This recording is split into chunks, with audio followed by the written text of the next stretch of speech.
Meu filho disse: Mãe, para de se intrometer na minha vida. Mas o que caiu do casaco da minha nora me deu toda a razão. Olá, meu nome é Elvira e essa é a minha história. Mãe, pelo amor de Deus, para de se intrometer na minha vida! Gustavo gritou. Aquelas palavras não apenas saíram da boca dele, elas foram cuspidas. O som reverberou pela sala de jantar, batendo nas paredes decoradas com os quadros que eu mesma pintei e voltando para me atingir bem no centro do peito.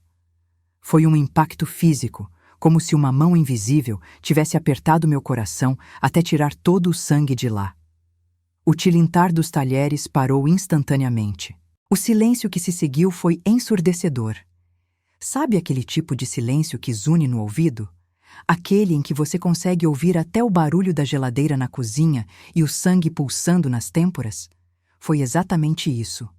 Eu olhei para o meu filho, aquele homem de 32 anos, com a barba bem feita, vestindo a camisa de linho que eu tinha passado naquela manhã com tanto cuidado para o almoço de domingo. O rosto dele estava vermelho, as veias do pescoço saltadas. Não parecia o menino que eu embalei quando tinha febre. Parecia um estranho cheio de raiva. E tudo isso porque eu perguntei.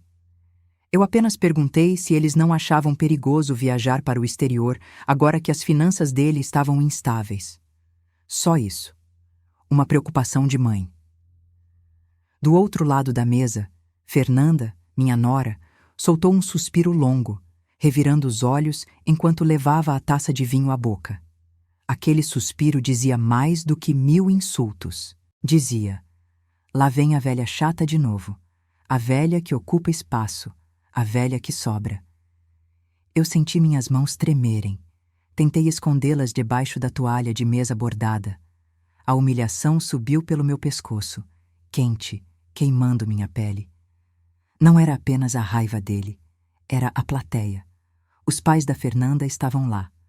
O senhor, Roberto e a dona Cláudia, sempre tão elegantes, tão distantes, me olhavam com aquela piedade misturada com desprezo, como quem olha para um móvel velho que não combina mais com a decoração da sala. Eu abri a boca para pedir desculpas. É isso que a gente faz, não é? Mães como eu, que aprenderam a engolir sapos para manter a paz, sempre pedem desculpas, mesmo quando estão certas. Mas a voz não saiu.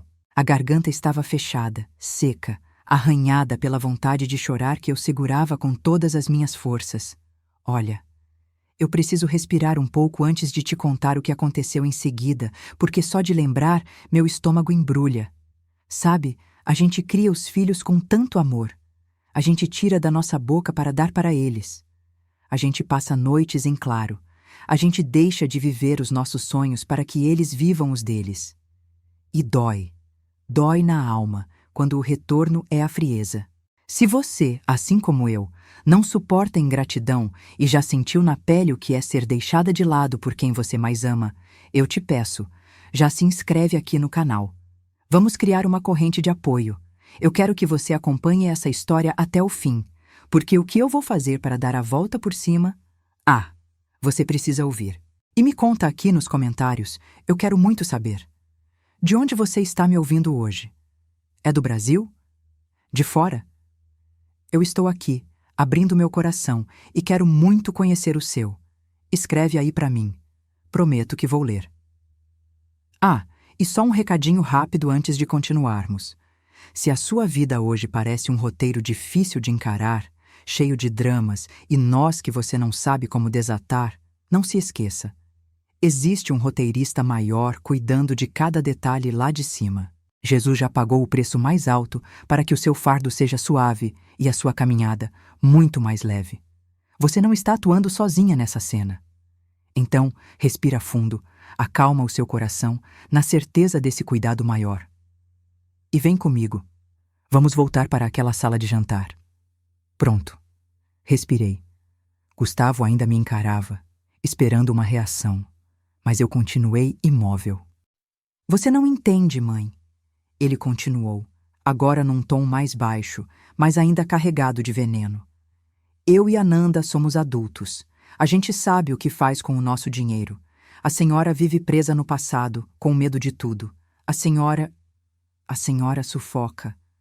Sufoca! A palavra ficou pairando no ar.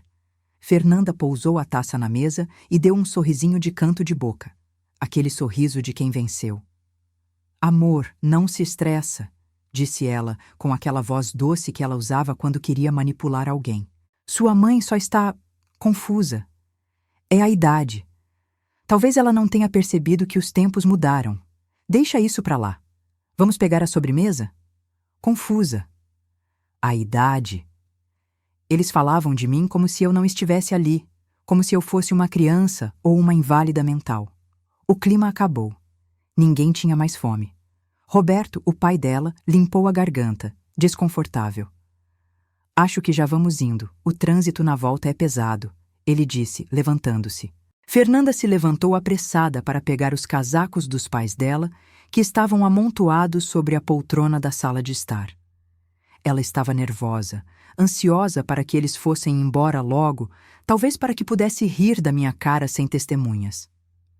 Ela puxou o sobretudo de lambege, aquele importado, caríssimo, que ela jurou ter comprado numa promoção, mas que eu sabia que custava 3 vezes a minha aposentadoria.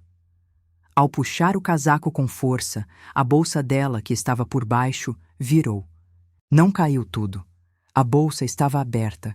Apenas um envelope pardo, grosso, deslizou para fora e caiu no tapete com um som abafado. Mas junto com o envelope, um papel menor, brilhante, planou como uma pena e pousou bem aos meus pés. Gustavo estava de costas, se despedindo do sogro. Fernanda estava ocupada vestindo a mãe dela. Ninguém viu. Só eu. Eu olhei para baixo. Minha visão estava embaçada pelas lágrimas contidas, mas eu conhecia aquela logomarca. Era impossível não conhecer. Eu me abaixei, sentindo as articulações dos joelhos estalarem, e peguei o papel. Minhas mãos tremiam tanto que o papel parecia vibrar. Era um folheto. Na frente, a foto de um idoso sorrindo de forma vazia, olhando para o horizonte. Em letras garrafais, estava escrito: Lar, repouso do amanhecer, acolhimento e paz para a terceira idade. Meu coração parou. Eu conhecia aquele lugar. Era um asilo público, caindo aos pedaços, do outro lado da cidade. Um lugar que tinha saído no jornal meses atrás por denúncias de maus-tratos e falta de higiene. Mas o pior não era o folheto. O pior era o que estava grampeado atrás dele. Eu virei o papel. Havia uma nota fiscal e um canhoto de reserva. Li rapidamente, engolindo o grito que subia pela garganta. Reserva confirmada. Cruzeiro 7 dias pelo Mediterrâneo, suíte master. Data da viagem, daqui a 2 semanas. Valor, R$ 25 mil.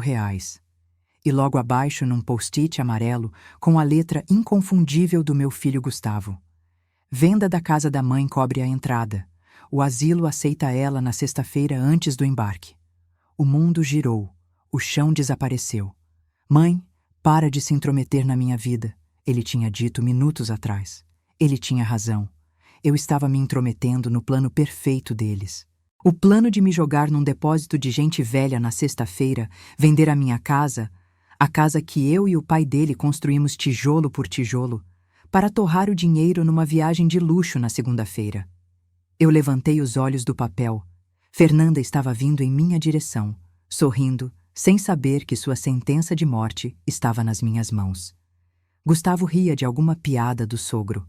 O choque inicial, aquele gelo no peito, começou a mudar. A tristeza profunda, a dor da rejeição, estava dando lugar a outra coisa. Algo que eu não sentia há anos. Uma brasa. Uma raiva quente, densa e perigosa. Eu amassei o papel dentro da minha mão, escondendo-o no bolso do meu avental. Dona Elvira? Fernanda chamou, notando minha palidez. A senhora está passando mal? Quer um copo d'água ou vai fazer drama de novo? Eu olhei bem no fundo dos olhos dela. Respirei fundo, sentindo o cheiro do perfume caro que ela usava. Não, minha querida, eu disse, e minha voz saiu estranhamente firme, assustadoramente calma. Eu estou ótima. Só estava pensando no futuro. Gustavo se aproximou, alheio a tudo.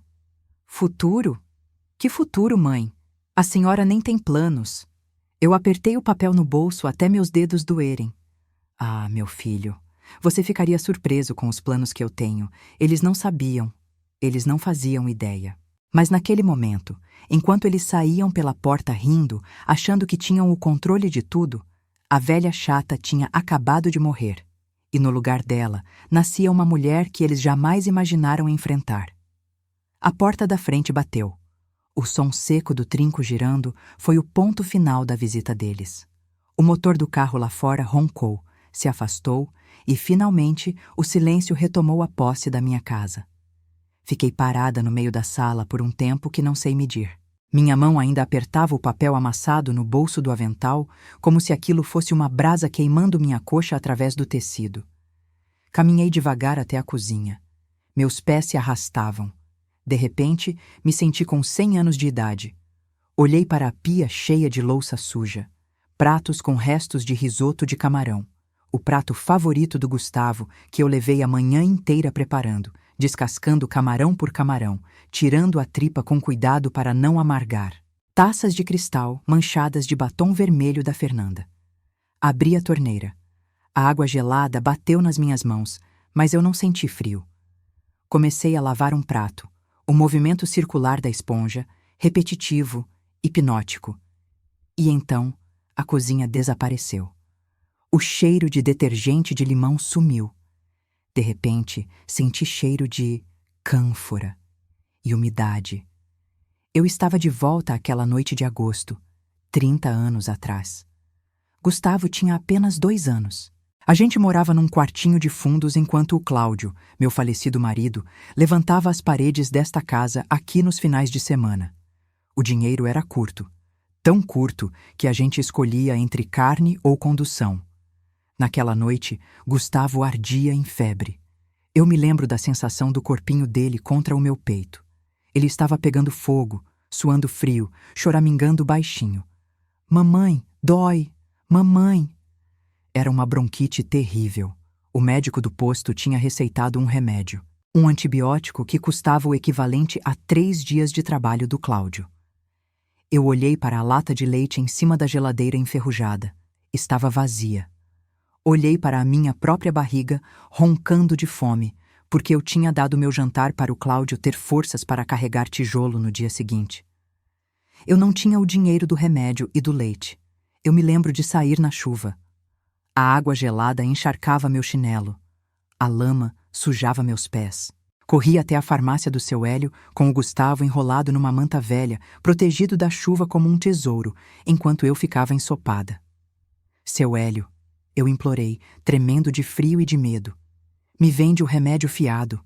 Eu pago semana que vem. Eu lavo o chão da farmácia. Eu faço faxina na sua casa. Por favor, ele negou. Disse que já tínhamos dívida demais. Eu voltei para casa chorando, misturando lágrimas com a chuva. Naquela noite, eu não dormi. Fiquei sentada numa cadeira dura, com o Gustavo no colo, fazendo compressa fria na testa dele a cada 10 minutos. Eu rezei.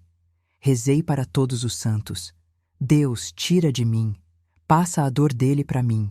Deixa eu ficar doente. Deixa eu sofrer, mas cura meu filho. Eu ofereci minha vida em troca da dele naquela madrugada. E quantas outras vezes eu não fiz isso? Lembro-me do primeiro dia de aula, quando ele precisava de um tênis de marca para não sofrer bullying. Eu fiquei 2 anos sem comprar um sutiã novo, usando um remendado com alfinete, para comprar aquele tênis da moda para ele. Lembro-me da faculdade. Cláudio já tinha falecido. Eu vendi as alianças. Vendi minha máquina de costura industrial, meu ganha-pão, e voltei a costurar na mão, varando noites, fazendo bainha de calça para vizinhos, só para pagar a matrícula dele. Mãe, você é a melhor mãe do mundo, ele dizia, me abraçando quando eu entregava o dinheiro da mensalidade. Quando eu me formar, vou te dar uma vida de rainha. Você nunca mais vai precisar costurar um botão. A esponja caiu da minha mão. Um prato tinha escorregado e quebrado em 3 pedaços grandes dentro da pia. Olhei para os cacos. Vida de rainha, ele tinha prometido. E a vida de rainha Era o lar repouso do amanhecer. Um lugar onde o cheiro de urina impregnava as paredes e os idosos ficavam sentados em frente a uma TV desligada, esperando a morte chegar. Esse era o castelo que meu filho construiu para mim. Não era ódio o que eu sentia. Se fosse ódio, seria mais fácil.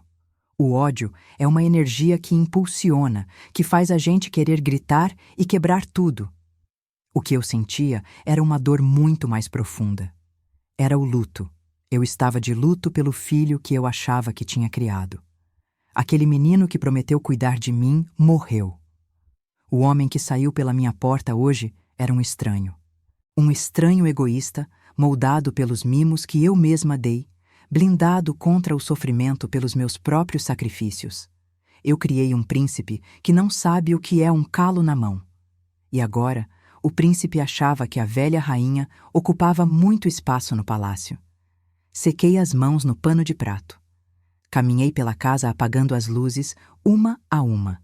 Passei pelo corredor e vi as fotos na parede. Gustavo na formatura, sorrindo com o diploma. Eu estava lá, no canto da foto, usando um vestido simples que eu mesma fiz, com o rosto cansado, mas explodindo de orgulho. Gustavo no casamento com a Fernanda. Eu paguei o buffet. Gastei a poupança de uma vida para que eles tivessem camarão e uísque importado. Na foto, eles cortam o bolo. Eu não apareço nessa. Fernanda disse que o ângulo não favorecia e pediu para o fotógrafo focar só neles. Parece que eu venho desaparecendo da vida dele aos poucos, não é? Primeiro saí do foco das fotos. Depois, saí das conversas. Agora eles queriam me tirar da casa. Entrei no meu quarto. O quarto que dividi com o Cláudio por 40 anos. Sentei na beirada da cama e tirei o papel amassado do bolso novamente. Alisei-o sobre o colchão. A reserva do cruzeiro. A data do asilo. Eu não vou me vingar, Gustavo. Eu não vou fazer escândalo. Não vou ligar para os seus sogros e contar que você está falido e usando o dinheiro da mãe. Não vou processar você, meu filho. Deus me livre de levantar a mão contra o fruto do meu ventre. Mas eu também não vou para o matadouro. Eu não sou esse móvel velho que você quer descartar. Olhei para o guarda-roupa. Lá no fundo, numa caixa de sapatos velha, embaixo de lençóis que eu não usava mais, havia algo que eles não sabiam. Eles achavam que eu era a velhinha confusa. Eles achavam que eu não sabia nada sobre a escritura da casa, sobre o testamento do Cláudio ou sobre aquela pequena conta poupança que eu mantive em segredo absoluto, não por desconfiança, mas porque uma mãe viúva aprende que precisa ter um bote salva-vidas. Eles esqueceram que antes de ser mãe, eu fui mulher, fui trabalhadora. Fui a gestora desta família quando o pai dele morreu. Eu sobrevivi à fome, à tempestade e ao luto. Eu sobreviveria à ingratidão. Me levantei da cama. A tristeza estava lá, pesada como chumbo, mas minhas pernas pararam de tremer. Fui até a gaveta da cômoda e tirei um terço velho e um caderno de anotações. Abri o caderno.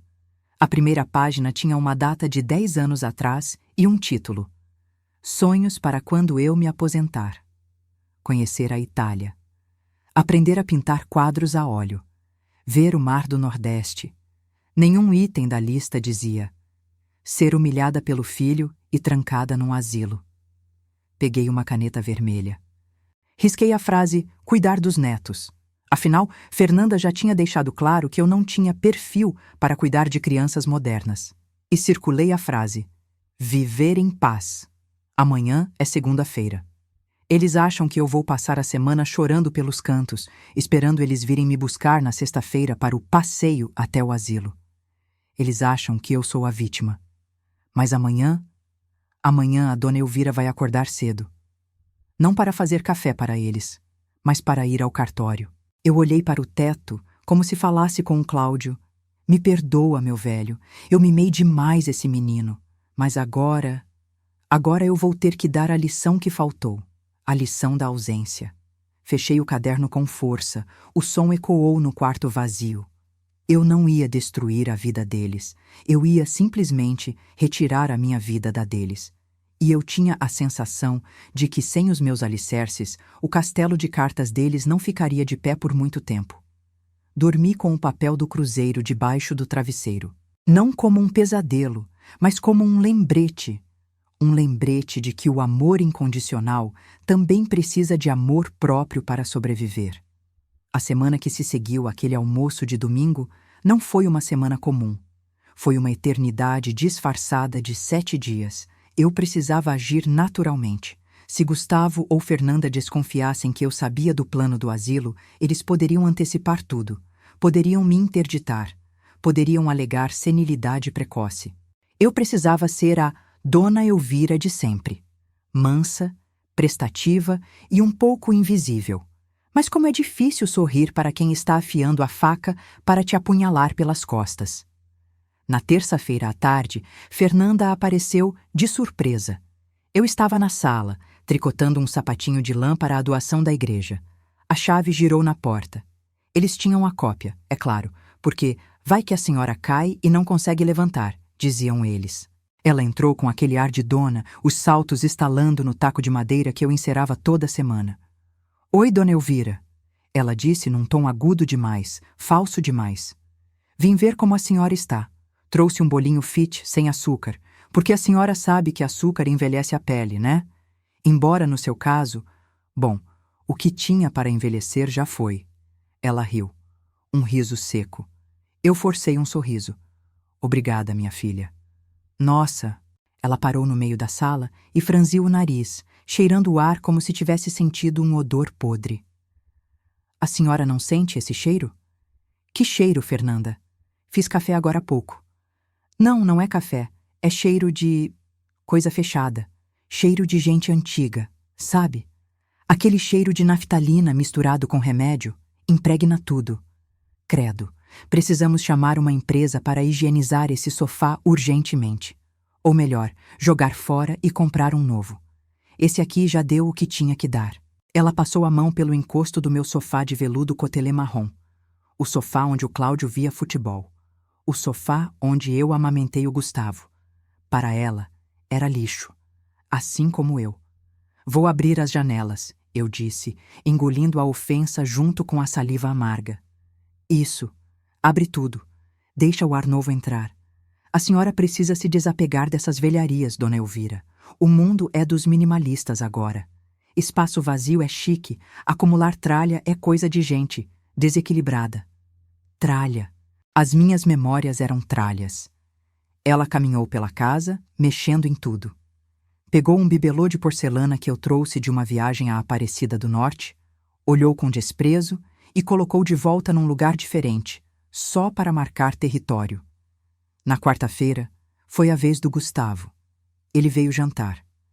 Jantar de reconciliação, ele chamou por mensagem. Eu fiz o frango com quiabo que ele gostava. Ele comeu 3 pratos. Enquanto comia, ele me olhava com uma ternura que me dava náuseas, porque agora eu sabia que era a ternura de um açougueiro afagando o cordeiro antes do abate. Mãe, ele disse, limpando o molho da boca com o guardanapo. Eu e a Nanda estivemos pensando. A senhora anda muito sozinha aqui nessa casa enorme. É perigoso. E dá muito trabalho limpar, né? Eu dou conta, meu filho. Tenho saúde. Tem agora. Mas e amanhã? A gente quer o seu bem, mãe. A gente quer que a senhora tenha conforto, assistência. Eu estou bem aqui, Gustavo. Tenho meus vizinhos, minha horta. A horta, ele interrompeu rindo. Mãe, pelo amor de Deus, a senhora fica cavocando terra igual tatu. Suja as unhas, pega bactéria. A Nanda disse que viu um rato no quintal outro dia. Não tem rato nenhum no meu quintal, Gustavo.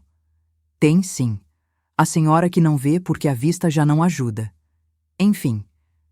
Ele tomou um gole de suco, preparando o terreno. Na sexta-feira, a gente quer te fazer uma surpresa. Um passeio. Passeio? Eu apertei a toalha de mesa por baixo da mesa. Meu coração disparou. Era o dia. O dia do asilo. É, um lugar, tranquilo, tipo um hotel fazenda, sabe? Para a senhora passar uns dias, relaxar, ser servida. O que a senhora acha? Só passar uns dias? Perguntei, testando ele. Ele hesitou. Foi uma fração de segundo, mas eu vi. O olhar dele desviou para a esquerda. O sinal clássico da mentira. Claro, mãe, uns dias, para experimentar. Se a senhora gostar, quem sabe? A gente só quer te ver feliz, sem preocupações com conta de luz, com IPTU, com limpeza. Deixa essas coisas chatas comigo. Eu cuido de tudo. Eu cuido de tudo. A tradução era: eu vendo tudo, pego o dinheiro e você apodrece longe daqui. Parece interessante. Eu menti. Tive que baixar a cabeça para ele não ver meus olhos marejados de raiva. Estou um pouco cansada mesmo. Ótimo! Ele bateu na mesa, vitorioso. Sabia que a senhora ia entender. A senhora é sensata. Vou falar para Nanda organizar as malas da senhora na sexta de manhã. Separa só o básico, tá? Roupa confortável. Nada desses casacos pesados antigos. Lá é tudo climatizado. Na quinta-feira, a tortura foi silenciosa. Eu estava no quintal, regando minhas rosas. Eram roseiras que o Cláudio plantou no ano em que fizemos bodas de prata. Elas estavam carregadas, vermelhas, vibrantes. Ouvi a voz da Fernanda. Ela estava na varanda da vizinha, a dona Márcia, que era uma fofoqueira de marca maior. O muro era baixo. Elas não me viram porque eu estava agachada, tirando ervas daninhas. Ai, menina, nem me fala, dizia Fernanda. Graças a Deus essa fase está acabando. Sexta-feira a gente resolve o problema. Mas ela vai aceitar numa boa? Perguntou a vizinha. Aceitar? Ela não tem que querer. O Gustavo já assinou tudo. E cá entre nós, Márcia, ela já não fala coisa com coisa. Outro dia esqueceu o gás ligado. É um perigo para a sociedade. Estamos fazendo um favor. E a casa? É um terreno ótimo, né? Maravilhoso. Vamos derrubar tudo. Aquela edícula dos fundos é horrível, cheia de mofo. Vamos fazer uma área gourmet com piscina de borda infinita. E na frente, onde tem aquele matagal de rosas cafonas, vai ser a garagem para o carro novo do Gustavo. Finalmente vamos ter espaço para receber gente jovem, gente viva. Senti uma lágrima quente escorrer pelo meu rosto e pingar numa pétala de rosa. Matagal de rosas cafonas. Problema. Gente viva. Como se eu já estivesse morta. Como se eu fosse um fantasma assombrando o futuro brilhante deles. Fiquei ali, agachada na terra, sentindo o cheiro úmido do solo. Aquele cheiro que para eles era sujeira, mas para mim era vida. Eles queriam arrancar minhas raízes, cimentar minha história, fazer uma piscina em cima do suor do meu marido. Levantei-me devagar, meus joelhos doeram, mas eu ignorei. Limpei as mãos no avental. Olhei para a casa, minha casa. Olhei para as rosas. Ninguém vai arrancar vocês, sussurrei para as flores. Ninguém. Entrei em casa. O telefone tocou. Era Gustavo de novo. Mãe, só para lembrar. Amanhã, às 9, a gente passa aí. Esteja pronta. Estarei, meu filho. Estarei pronta como nunca estive. Desliguei o telefone. Fui até o armário do corredor e tirei uma mala pequena. Mas não coloquei roupas confortáveis nela. Coloquei documentos, a escritura da casa, a original, que eles achavam que tinham perdido, mas estava comigo. As apólices de seguro. Os extratos bancários daquela conta secreta que juntei, fazendo costura e vendendo bolos por 30 anos. Eram economias modestas para um milionário, mas uma fortuna para quem sabe viver com pouco. O suficiente para um recomeço. Eles achavam que a sexta-feira seria o fim da linha para mim. Eles não sabiam que seria o dia da minha independência. A convivência tóxica tinha acabado de me dar o combustível final. A gasolina tinha sido derramada pela casa inteira com aquelas palavras cruéis. Agora, só faltava riscar o fósforo, e o fósforo seria riscado amanhã, não na sexta. Porque eu não vou esperar eles virem me buscar. Quando eles chegarem aqui na sexta-feira, vão encontrar apenas o eco da voz deles. Mas antes de sair, antes de virar as costas para essa vida, aconteceu a gota d'água. Aquilo que transformou minha tristeza em estratégia pura. Era quinta-feira, final da tarde. O sol poente tingia as paredes da sala de um laranja melancólico, alongando as sombras dos móveis como se fossem dedos esticados tentando se segurar ao chão. Eu estava no meu quarto, terminando de separar os documentos na pasta de elástico, quando ouvi um barulho vindo do fundo do quintal. Não era o vento. Era barulho de metal arrastando no cimento. Um som áspero, pesado. Grrr! Thump! Meu coração deu um salto. A edícula. Aquele era o meu santuário. O lugar onde eu passava minhas tardes, onde o zumbido da minha máquina de costura era a trilha sonora da minha vida. Ninguém entrava lá. Nem o Gustavo, que dizia ter alergia à poeira de pano, nem a Fernanda, que tinha nojo de coisa velha. Caminhei pé ante pé até a porta da cozinha que dava para o quintal. Abri uma fresta da cortina de renda. O que eu vi fez meu sangue gelar e em seguida ferver. A porta da edícula estava escancarada. Fernanda estava lá, com um lenço amarrado no nariz e na boca, como se estivesse entrando num local radioativo. Ao lado dela, um homem desconhecido, vestindo um macacão azul sujo de graxa, com uma prancheta na mão. Eles estavam arrastando a minha Singer de pedal. Aquela com o pé de ferro fundido, preto e dourado, que foi da minha avó, passou para a minha mãe e chegou a mim. A máquina que sustentou o Gustavo quando o pai morreu. A máquina que costurou o vestido de noiva da Fernanda, de graça, porque ela disse que não confiava em costureira de bairro, mas aceitou o meu trabalho quando viu que ficaria perfeito. "Cuidado com o piso!" Fernanda gritou, mas não para proteger a máquina. "Não risca o cimento, a gente vai precisar lavar isso aqui com jato de pressão depois." O homem do macacão deu um chute no pé da máquina para testar a firmeza. "Dona, isso aqui é ferro velho, pesa 1 tonelada. Ninguém quer isso hoje em dia. É trambolho." Eu sei, Fernanda abanou a mão, impaciente. "Mas tem gente que compra para decoração, né? Para colocar em vitrine de loja hipster. Quanto você paga?" Eu levei a mão à boca para abafar um soluço. Eles estavam vendendo. Eles não esperaram nem eu sair de casa. Eu ainda estava viva. Eu estava a 10 metros de distância, respirando, e eles já estavam esquartejando a minha história. "Olha..." O homem coçou a cabeça. "Pelo metal, eu dou R$ 50. Se a senhora quiser que eu leve as caixas de tecido também, faço tudo por 70. Só para desocupar espaço. R$ 70. 30 anos de trabalho. Centenas de carretéis de linha, metros de seda, linho, algodão egípcio que eu guardava para uma ocasião especial. Meus moldes de papel pardo, desenhados à mão com as medidas das minhas clientes fiéis. R$ 70. Eu segurei a maçaneta da porta. Meus dedos ficaram brancos. A vontade de sair gritando era avassaladora.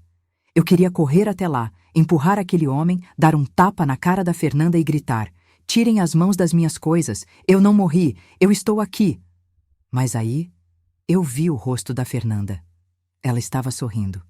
Ela pegou uma nota de 50 e uma de 20 da mão do homem e enfiou no bolso da calça jeans apertada. "Fechado, leva tudo agora. Quero esse quartinho vazio até o pôr do sol. Amanhã, a velha sai e eu quero começar a medir a área da sauna no sábado." A velha sai. Não era "minha sogra vai se mudar." Era "a velha sai." Como se eu fosse um entulho sendo despejado. Se eu saísse agora e fizesse um escândalo, o que aconteceria? Eles parariam. Pediriam desculpas falsas. "Ah, dona Elvira, a gente só queria limpar." Mas eles saberiam que eu estava alerta. A guarda deles subiria. Eles poderiam desconfiar que eu sabia do asilo. Eles poderiam bloquear minhas contas, alegando que eu estava descontrolada. Naquele segundo, entre o impulso do grito e a trava da razão, algo mudou dentro de mim. Foi o clique. Sabe quando a lâmpada queima e faz aquele estalo final antes de apagar? Foi o que aconteceu com a minha esperança de ser amada por eles. A esperança queimou. E no escuro que ficou, eu enxerguei a verdade com uma clareza cristalina. Eu não tenho mais família. Eu sou sozinha. E se eu sou sozinha, eu só devo satisfação a mim mesma. Soltei a maçaneta. Dei as costas para a janela. Deixei eles levarem a máquina. Deixei eles levarem os tecidos. Aquilo eram apenas objetos. A minha habilidade, o meu talento, estava nas minhas mãos e na minha cabeça. Isso eles não podiam vender por R$ 70. Voltei para o meu quarto, mas agora eu não caminhava arrastando os pés. Eu caminhava firme. Tranquei a porta do quarto, sentei na escrivaninha e acendi o abajur. Era hora de fazer as contas. Hora de encarar a realidade financeira nua e crua. Peguei a caixa de sapatos forrada com veludo onde eu guardava meus papéis chatos, como Gustavo chamava. Eles achavam que eu vivia apenas da pensão do INSS do Cláudio. Uma pensão que mal dava para os remédios e a comida. Por isso, eles se sentiam no direito de pagar as contas da casa e, com isso, se sentiam donos dela. Mas eles não sabiam do fundo de emergência da família. Quando Cláudio morreu, o seguro de vida foi bom. Eu não gastei tudo, eu investi. Na época, o gerente do banco, Sr. Antunes, um homem de ouro, me disse: Dona Elvira, juros compostos são a 8ª maravilha do mundo. Deixa esse dinheiro quieto. Esquece que ele existe. E eu esqueci. Por 20 anos, eu fingi que aquele dinheiro não existia. Quando o Gustavo quis o tênis caro, eu costurei mais para pagar, não mexi no fundo. Quando quis trocar de carro, eu peguei ônibus, não mexi no fundo. Eu guardei para uma doença grave, para uma tragédia. A tragédia tinha chegado, mas ela não era médica, era moral. Abri o extrato atualizado que tinha chegado pelo correio na semana anterior e que eu interceptei antes da Fernanda ver.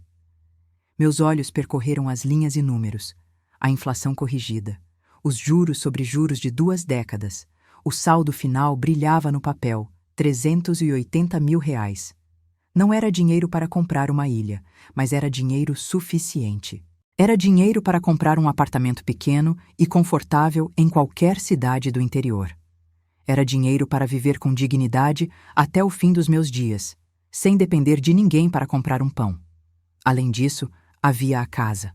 A casa estava em meu nome. Gustavo tinha a nua propriedade como herdeiro, mas o usufruto era meu. Ele não podia vender sem a minha assinatura. Aquele documento que ele me fez assinar semana passada, dizendo que era uma atualização cadastral da prefeitura? Eu me lembrei. Eu estava sem óculos. Confiei nele. Provavelmente era uma procuração. Senti um calafrio. Se fosse uma procuração de plenos poderes, ele poderia vender a casa amanhã mesmo. Eu precisava ser rápida. Precisava revogar qualquer poder que eu tivesse dado a ele, sem saber. Peguei o telefone fixo ao lado da cama. Disquei o número do Dr. Siqueira. Ele era advogado do sindicato onde o Cláudio trabalhou. Um homem velho, rabugento, mas honesto como o dia. Eram 6 da tarde. Talvez ele ainda estivesse no escritório. Advocacia Siqueira, pois não? Doutor Siqueira? Aqui é Elvira, viúva do Cláudio. Dona Elvira, que surpresa! Aconteceu alguma coisa? Aconteceu, doutor. Eu preciso que o senhor me atenda amanhã cedo, o mais cedo possível, antes das 9 horas. Amanhã? Mas amanhã é sexta, minha agenda está cheia. Doutor Siqueira? Minha voz endureceu. É caso de vida ou morte. Eu preciso revogar uma procuração e preciso blindar o meu patrimônio. Meu filho está tentando me interditar. Houve um silêncio na linha. O tom profissional dele mudou para um tom de alerta. Entendo. Esteja aqui às 7h30. Vou pedir para a secretária abrir o escritório mais cedo. Traga tudo o que a senhora tiver. Desliguei o telefone. Olhei para o relógio. Faltavam 14 horas para as 9 da manhã de sexta-feira. O horário que eles viriam me buscar para o Hotel Fazenda. Eu tinha 14 horas para empacotar uma vida inteira numa mala de mão, esconder meus rastros e desaparecer antes que o lobo chegasse para devorar a vovozinha. Levantei-me e fui até o espelho. O rosto que me olhava de volta tinha rugas profundas, marcas de expressão, manchas de sol. Mas os olhos não eram mais opacos. Eles brilhavam com uma determinação feroz. Acabou a choradeira, Elvira. Disse para o meu reflexo. Você chorou pelo marido, chorou pelo filho, chorou pela vida dura. Hoje você não chora mais. Fui até o guarda-roupa. Não peguei roupas velhas. Peguei meu melhor tailleur de linho azul marinho, aquele que usei no casamento de uma prima distante. Peguei meu colar de pérolas falsas, mas bonitas. Amanhã, eu não sairia dessa casa como uma fugitiva escorraçada. Eu sairia como uma senhora de respeito indo tratar de negócios. Eles levaram minha máquina de costura por R$ 70. Amanhã, eles vão descobrir que a conta que eles têm para pagar é muito, muito mais alta. Sexta-feira, 05h30 da manhã. O despertador nem precisou tocar. Eu já estava acordada, com os olhos fixos no teto, vendo a luz cinzenta da madrugada se infiltrar pelas frestas da persiana. Levantei-me num salto. Não havia tempo para o café passado na hora, nem para ler o jornal. Hoje, o tempo era meu inimigo. Se Gustavo chegasse às 9 e não me encontrasse, o telefone tocaria. Se eu não atendesse, ele viria atrás. Eu precisava ser um fantasma até resolver tudo. Vesti o tailleur azul marinho. Ele ficou um pouco largo na cintura. O estresse dessa semana tinha levado embora uns 2 quilos. Mas isso só me deu uma aparência mais digna, mais ereta. Prendi o cabelo num coque firme. Passei um batom cor-de-boca, discreto. Olhei-me no espelho. Não vi a vovó que faz bolinhos. Vi a Elvira que negociava preço de tecido no Brás 30 anos atrás. Aquela mulher estava voltando. Peguei a pasta com os documentos. Peguei minha bolsa. Saí pela porta dos fundos para não alertar a dona Márcia, a vizinha fofoqueira. O ar da manhã estava gelado, úmido. O orvalho molhava meus sapatos. Olhei para trás uma última vez. A casa silenciosa, as rosas balançando ao vento. Segurem as pontas, sussurrei para as paredes. A dona de vocês vai à luta. Caminhei até o ponto de táxi 2 quarteirões abaixo. Não quis chamar pelo aplicativo. Gustavo tinha acesso à minha conta do Uber, ele veria o destino. Paguei em dinheiro. Para o centro, por favor. Edifício do Fórum. O trânsito estava começando a engarrafar, mas chegamos a 07h15. O escritório do Dr. Siqueira ficava num prédio antigo, daqueles com elevador pantográfico e porteiro que conhece todo mundo pelo nome. A secretária, uma moça simpática chamada Leninha, estava abrindo a porta. Dona Elvira? O Dr. Siqueira já está vindo. Aceita uma água? A senhora está pálida. Aceito, minha filha. E se tiver um café forte, aceito 2. 10 minutos depois, Dr. Siqueira entrou. Ele parecia mais velho do que eu lembrava, com os cabelos brancos desgrenhados e uma pasta de couro surrada debaixo do braço. Mas os olhos por trás dos óculos grossos eram atentos. Dona Elvira. Ele apertou minha mão com firmeza. Sente-se. Pelo seu tom no telefone, o incêndio é grande. Eu não rodei. Abri a pasta e coloquei sobre a mesa a cópia do documento que Gustavo tinha deixado por engano na mesa da sala dias atrás, junto com outros papéis de contas. Eu tinha tirado uma foto com o celular na época, achando curioso, e imprimi na Lan House ontem à noite. Doutor, eu assinei um papel semana passada. Ele disse que era para atualizar o cadastro na prefeitura para o desconto do IPTU de aposentado. Mas eu estou desconfiada.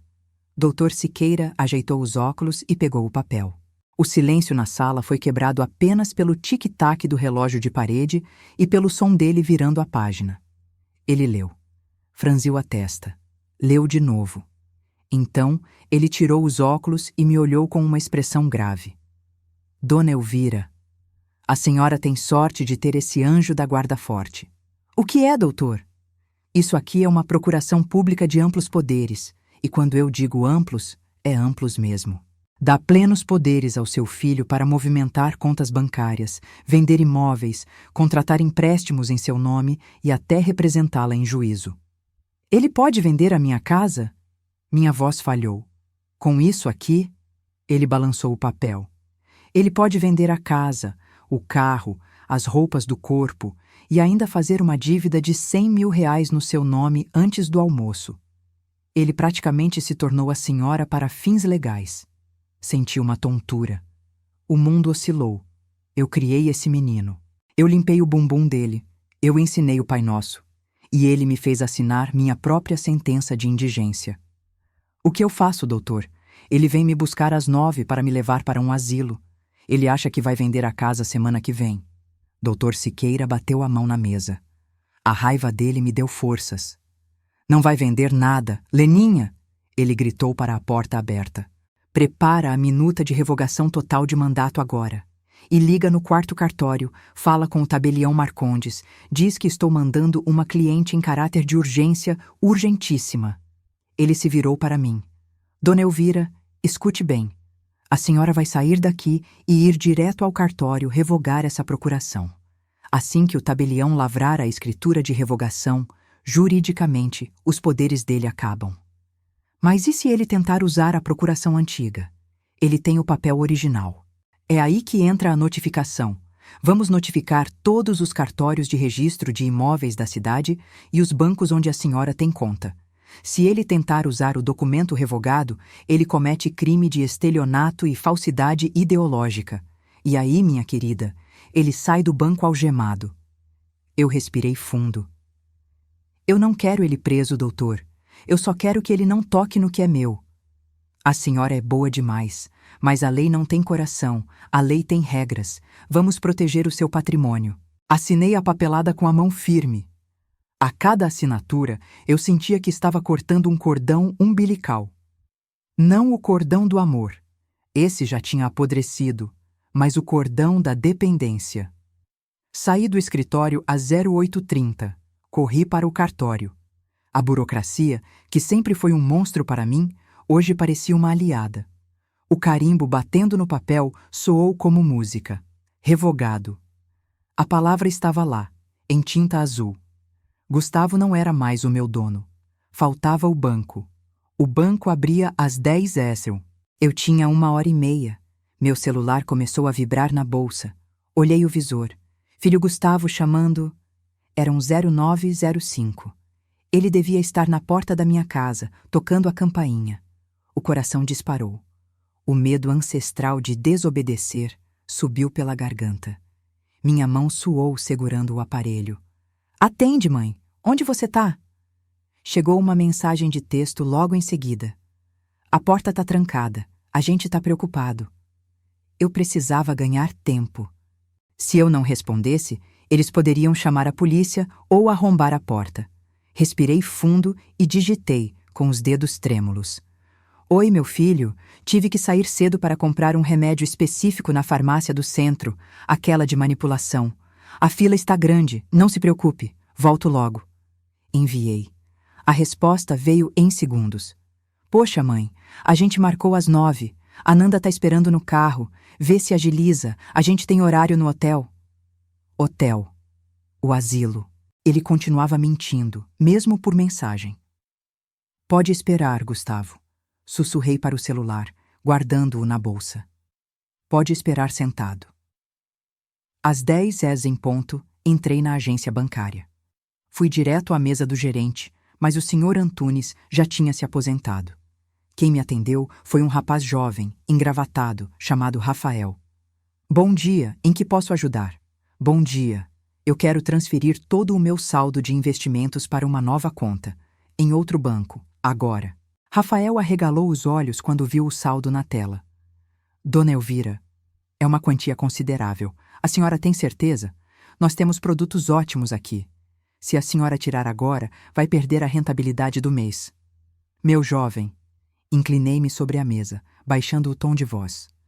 Eu não estou preocupada com a rentabilidade do mês. Eu estou preocupada com a minha sobrevivência. Faça a TED. Agora. 20 minutos depois, o dinheiro estava seguro numa conta digital que eu abri pelo celular com a ajuda da neta da minha vizinha dias atrás. Uma menina esperta a quem dei R$ 50 pelo favor de me ensinar a usar o banco amarelo. Gustavo nem sabia que esse banco existia. Saí da agência com o extrato na mão. R$ 0 na conta antiga. Deixei apenas o suficiente para cobrir eventuais taxas. R$ 380 mil na conta nova, protegida por senha, biometria e reconhecimento facial. Eu estava blindada. Legalmente, eu era livre. Financeiramente, eu era independente. Agora, faltava a parte mais difícil. Voltar para casa. Encarar o lobo na porta da minha toca. E fingir que eu ainda era a ovelha estúpida que ele achava que eu era. Porque eu não podia simplesmente fugir agora. Minhas roupas ainda estavam lá. As fotos do Cláudio estavam lá. Eu precisava entrar naquela casa uma última vez para pegar o que realmente importava. E para isso, eu teria que atuar como a melhor atriz do mundo. Peguei um táxi de volta. Enquanto o carro se aproximava do meu bairro, vi o carro importado do Gustavo estacionado na minha calçada, ocupando toda a entrada. Ele estava encostado no portão, braços cruzados, batendo o pé impacientemente. Fernanda estava dentro do carro, retocando a maquiagem no espelho retrovisor. O taxista parou. Respirei fundo. Rezei uma Ave Maria rápida. Vamos lá, Elvira, disse para mim mesma. Sorria. O show tem que continuar. Abri a porta do táxi e desci, com a sacola da farmácia, que comprei vazia só para disfarçar, na mão. Gustavo, chamei, acenando, com o sorriso mais falso e mais doce que consegui fabricar. Desculpe a demora, meu filho. A velhice faz a gente esquecer a hora. Ele descruzou os braços e veio na minha direção. A cara dele era de quem queria me esganar, mas ele forçou um sorriso amarelo. A armadilha estava armada, mas dessa vez quem ia cair nela não era eu. Mãe! Até que enfim, Gustavo reclamou assim que me aproximei do portão. Ele nem abriu a porta do carro para me ajudar com a sacola. Ficou parado, olhando para o relógio de pulso caro. A gente tem timing, mãe. O check-in no hotel é rígido. Fernanda baixou o vidro do carro. O ar-condicionado escapou lá de dentro, gelado, contrastando com o sol que começava a esquentar minha pele. Dona Elvira, a senhora foi comprar a farmácia inteira? Vamos logo. A senhora nem fez a mala ainda, aposto. Eu engoli o orgulho. Forcei meus ombros a caírem um pouco, curvei levemente as costas. Entrei no personagem. Ai, meus filhos, me perdoem. Minha voz saiu trêmula. Perfeita. A cabeça da velha já não funciona direito. Fiquei nervosa com a viagem. A pressão subiu. Fui buscar meu remédio de tarja preta. Abri o portão. Eles entraram atrás de mim como donos do lugar. Assim que pisaram na sala, a postura deles mudou. Não era uma visita. Era uma inspeção. Fernanda olhou para as paredes com um brilho predador nos olhos. Gustavo, olha isso! Ela apontou para a parede que dividia a sala da cozinha. Se a gente derrubar isso aqui, faz uma ilha gourmet enorme. Conceito aberto. Vai valorizar o imóvel em uns 20%. Com certeza, amor. Gustavo concordou, tirando o celular do bolso e começando a filmar a sala, girando 360 graus. Vou mandar pro arquiteto já ir desenhando. Adeus, casa velha. Olá, mansão moderna. Eu estava parada no meio da sala, segurando minha sacola vazia. Eles estavam planejando a demolição da minha vida, na minha frente, achando que eu era surda ou estúpida demais para entender. O que a senhora acha, mãe? Gustavo perguntou, sem olhar para mim, focado na tela do celular. Uma cozinha americana aqui ia ficar show, né? Ia ficar lindo, meu filho, eu respondi. Muito moderno. Vocês têm muito bom gosto. Por dentro, eu gritava. Vocês nunca vão tocar num tijolo desta parede. O Cláudio assentou esses tijolos com as próprias mãos no dia em que descobriu que eu estava grávida de você. Mas por fora, eu era apenas a velhinha conformada. Fernanda foi até o quarto de hóspedes. E esse quarto aqui vai ser o meu closet. Finalmente vou ter lugar para os meus sapatos. Dona Elvira, a senhora não vai levar aqueles álbuns de foto velhos que estão no armário, né? Não, minha querida. Ótimo, porque papel velho atrai traça. Vou mandar tudo para a reciclagem na segunda-feira. O sangue subiu à minha cabeça. Meus álbuns. O registro da minha existência. Respirei fundo. Contei até 3. Calma, Elvira. O que é seu está guardado. Deixa ela falar. A boca fala, mas quem assina o cheque da realidade é você. Bom, vamos ao que interessa. Gustavo guardou o celular. Cadê a mala, mãe? Vamos pegar logo e ir embora. Quero chegar lá antes do almoço para assinar a papelada da sua admissão. Digo, do check-in. Era agora. Eu precisava que eles saíssem. Eu precisava de 2 horas sozinha. Eu não podia sair com eles no carro. Se eu entrasse naquele carro, Eu seria levada para o matadouro e, sem celular ou documentos, que eles certamente confiscariam para minha segurança, seria difícil sair de lá. Eu tinha que fugir sozinha. Fiz minha melhor cara de desorientada. Levei a mão à testa, fingindo uma tontura. Ai, Gustavo. O que foi agora? A mala. Eu não terminei. Eu comecei ontem, mas me deu uma batedeira no coração quando vi as roupas do seu pai. Eu fiquei chorando a noite toda. Não consegui. Fernanda bufou, revirando os olhos tão forte que achei que fossem travar. Ah, não. Eu não acredito. Gustavo, eu falei para você vir ontem ajudar. Agora vamos ter que ficar aqui esperando a senhora escolher calcinha? Calma, amor. Gustavo se virou para mim irritado. Mãe, joga qualquer coisa na mala. Lá eles dão roupa. Quer dizer, lá tem lojas. Não é só a roupa, meu filho. Eu disse, baixando a voz, como se fosse contar um segredo. Tem aquela outra coisa. Que coisa? O dinheiro. Os dois pararam. O silêncio foi imediato. A palavra dinheiro tem um poder mágico sobre gente gananciosa. Funciona como um apito para cachorro. Que dinheiro, mãe?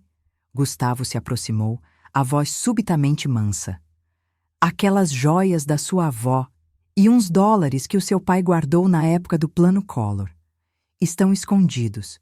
Eu ia levar comigo, mas estou com medo de carregar tanto valor na bolsa. E também fiz uma pausa dramática. Eu preciso achar onde eu enterrei a latinha no porão. Minha memória está falhando tanto. Eles se entreolharam. Eu vi a ganância brilhar nos olhos da Fernanda. Dólares, joias antigas, o prêmio extra. Dólares? Fernanda sorriu. Nossa, dona Elvira, que perigo deixar isso aqui. A gente leva para a senhora. A gente guarda no nosso cofre. É muito mais seguro. Pois é, eu continuei. Mas eu preciso de calma. Se vocês ficarem aqui me olhando, eu fico nervosa e não lembro onde está o piso solto. E tem a mala também. Olha, façam o seguinte, vão almoçar. Almoçar? Gustavo franziu a testa. É, vão naquele restaurante chique que vocês gostam, na avenida. Eu pago. Tirei uma nota de R$ 200 da bolsa, que saquei do caixa eletrônico mais cedo. É meu presente de agradecimento por tudo que vocês estão fazendo por mim. Estendi a nota. Gustavo pegou o dinheiro num reflexo rápido. Vão, almocem com calma. Me deem 2 horas. Eu arrumo a mala, acho as joias, tomo um banho para tirar esse cheiro de velha que a Fernanda não gosta, e às 1 da tarde vocês voltam para me pegar. Pode ser? Fernanda olhou para o dinheiro, olhou para o relógio e depois para mim.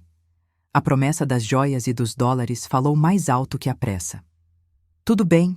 2 horas, dona Elvira. Nem 1 minuto a mais. E trata de achar esses dólares. Dólar antigo vale uma nota hoje em dia. Pode deixar, minha filha. Vou revirar essa casa. Às 13h em ponto estamos aqui, Gustavo sentenciou, já girando a chave do carro no dedo. Se não estiver pronta, a gente te leva enrolada no lençol mesmo. Eles saíram. Ouvi o motor do carro ligar. Ouvi o carro se afastar. Esperei 2 minutos. Corri até a janela e espiei pela fresta. A rua estava vazia. O sorriso da velhinha confusa desapareceu do meu rosto. Minha expressão endureceu. Olhei para o relógio de parede. 11h15. Eu tinha prometido estar pronta às 13h, e eu estaria. Mas não para a viagem que eles imaginavam. Tranquei a porta da frente. Passei o ferrolho. A casa era minha de novo. Pelo menos pelas próximas 105 minutos. Não havia joias escondidas no porão. Não havia dólares. Havia apenas a minha liberdade, que eu precisava empacotar agora. Corri para o quarto, puxei a mala de viagem grande, aquela rígida, com rodinhas boas. Abri o guarda-roupa. Não peguei roupas de ficar em casa. Peguei meus vestidos floridos, minhas calças de linho, meus sapatos confortáveis. Fui até a cômoda. Peguei a caixa de veludo com as fotos do Gustavo pequeno. A primeira roupinha dele. O dente de leite que caiu. Eu hesitei por 1 segundo, segurando o dente de leite embrulhado em papel de seda. Devo levar isso? Devo levar a memória de quem ele foi, mesmo sabendo quem ele se tornou? Sim, Porque aquele menino era meu filho. O monstro que saiu daqui agora era problema do mundo. O menino da minha memória era meu, e esse ninguém me tira. Joguei a caixa na mala. Fui até a cozinha. Peguei o livro de receitas da minha mãe. O caderno todo manchado de óleo e farinha caindo aos pedaços. Isso valia mais que qualquer joia. O tempo voava. 12:00. Faltava 1 hora. A casa começou a ficar vazia das coisas que tinham alma. O que sobrou foram móveis, madeira, tecido, vidro, coisas que a Fernanda podia jogar fora, queimar, vender. A alma da casa estava entrando na mala comigo. Fechei o zíper da mala. Olhei ao redor. Tudo pronto. Eu ia chamar o táxi. Mas faltava uma coisa. O grand finale. Eles iriam voltar e encontrar a casa vazia. Mas eu não podia sair sem deixar uma última palavra. Eles precisavam saber que não foi um sequestro, nem um surto. Eles precisavam saber que foi uma escolha. Sentei na mesa da sala de jantar. A mesma mesa onde fui humilhada no domingo. Peguei uma folha de papel de carta e a minha caneta tinteiro favorita. Pensei em como começar. Eu ia escrever ao casal que criei.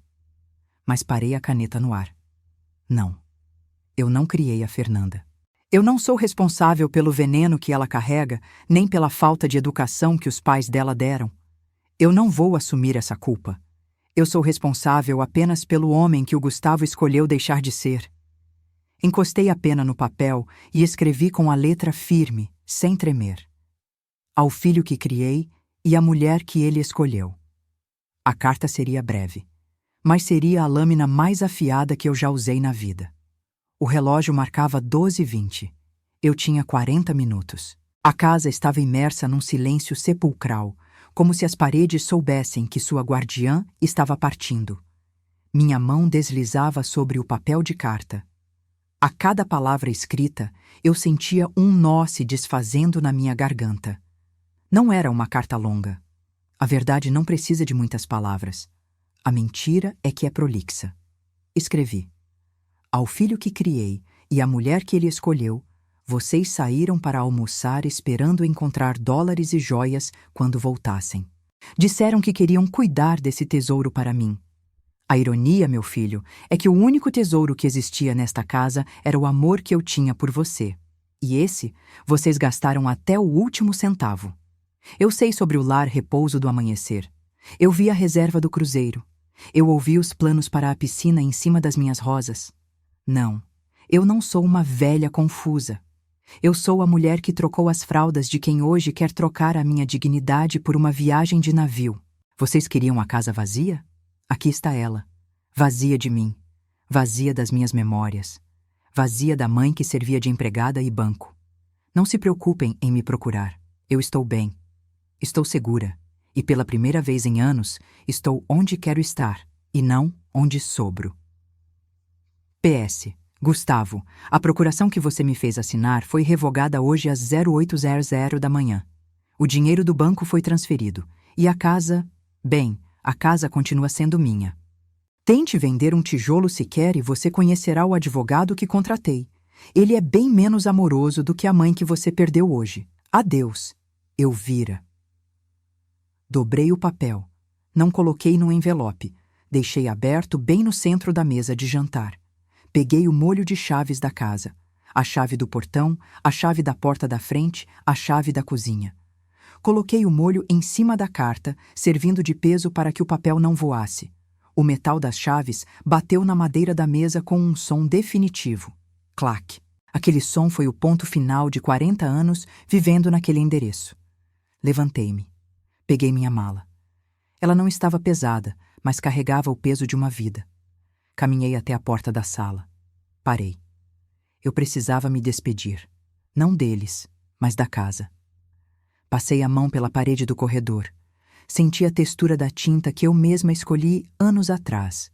Um tom de palha suave, que o Cláudio dizia que iluminava o ambiente. Olhei para a marca na batente da porta da cozinha. Riscos de lápis e datas. A altura do Gustavo crescendo. 1 ano.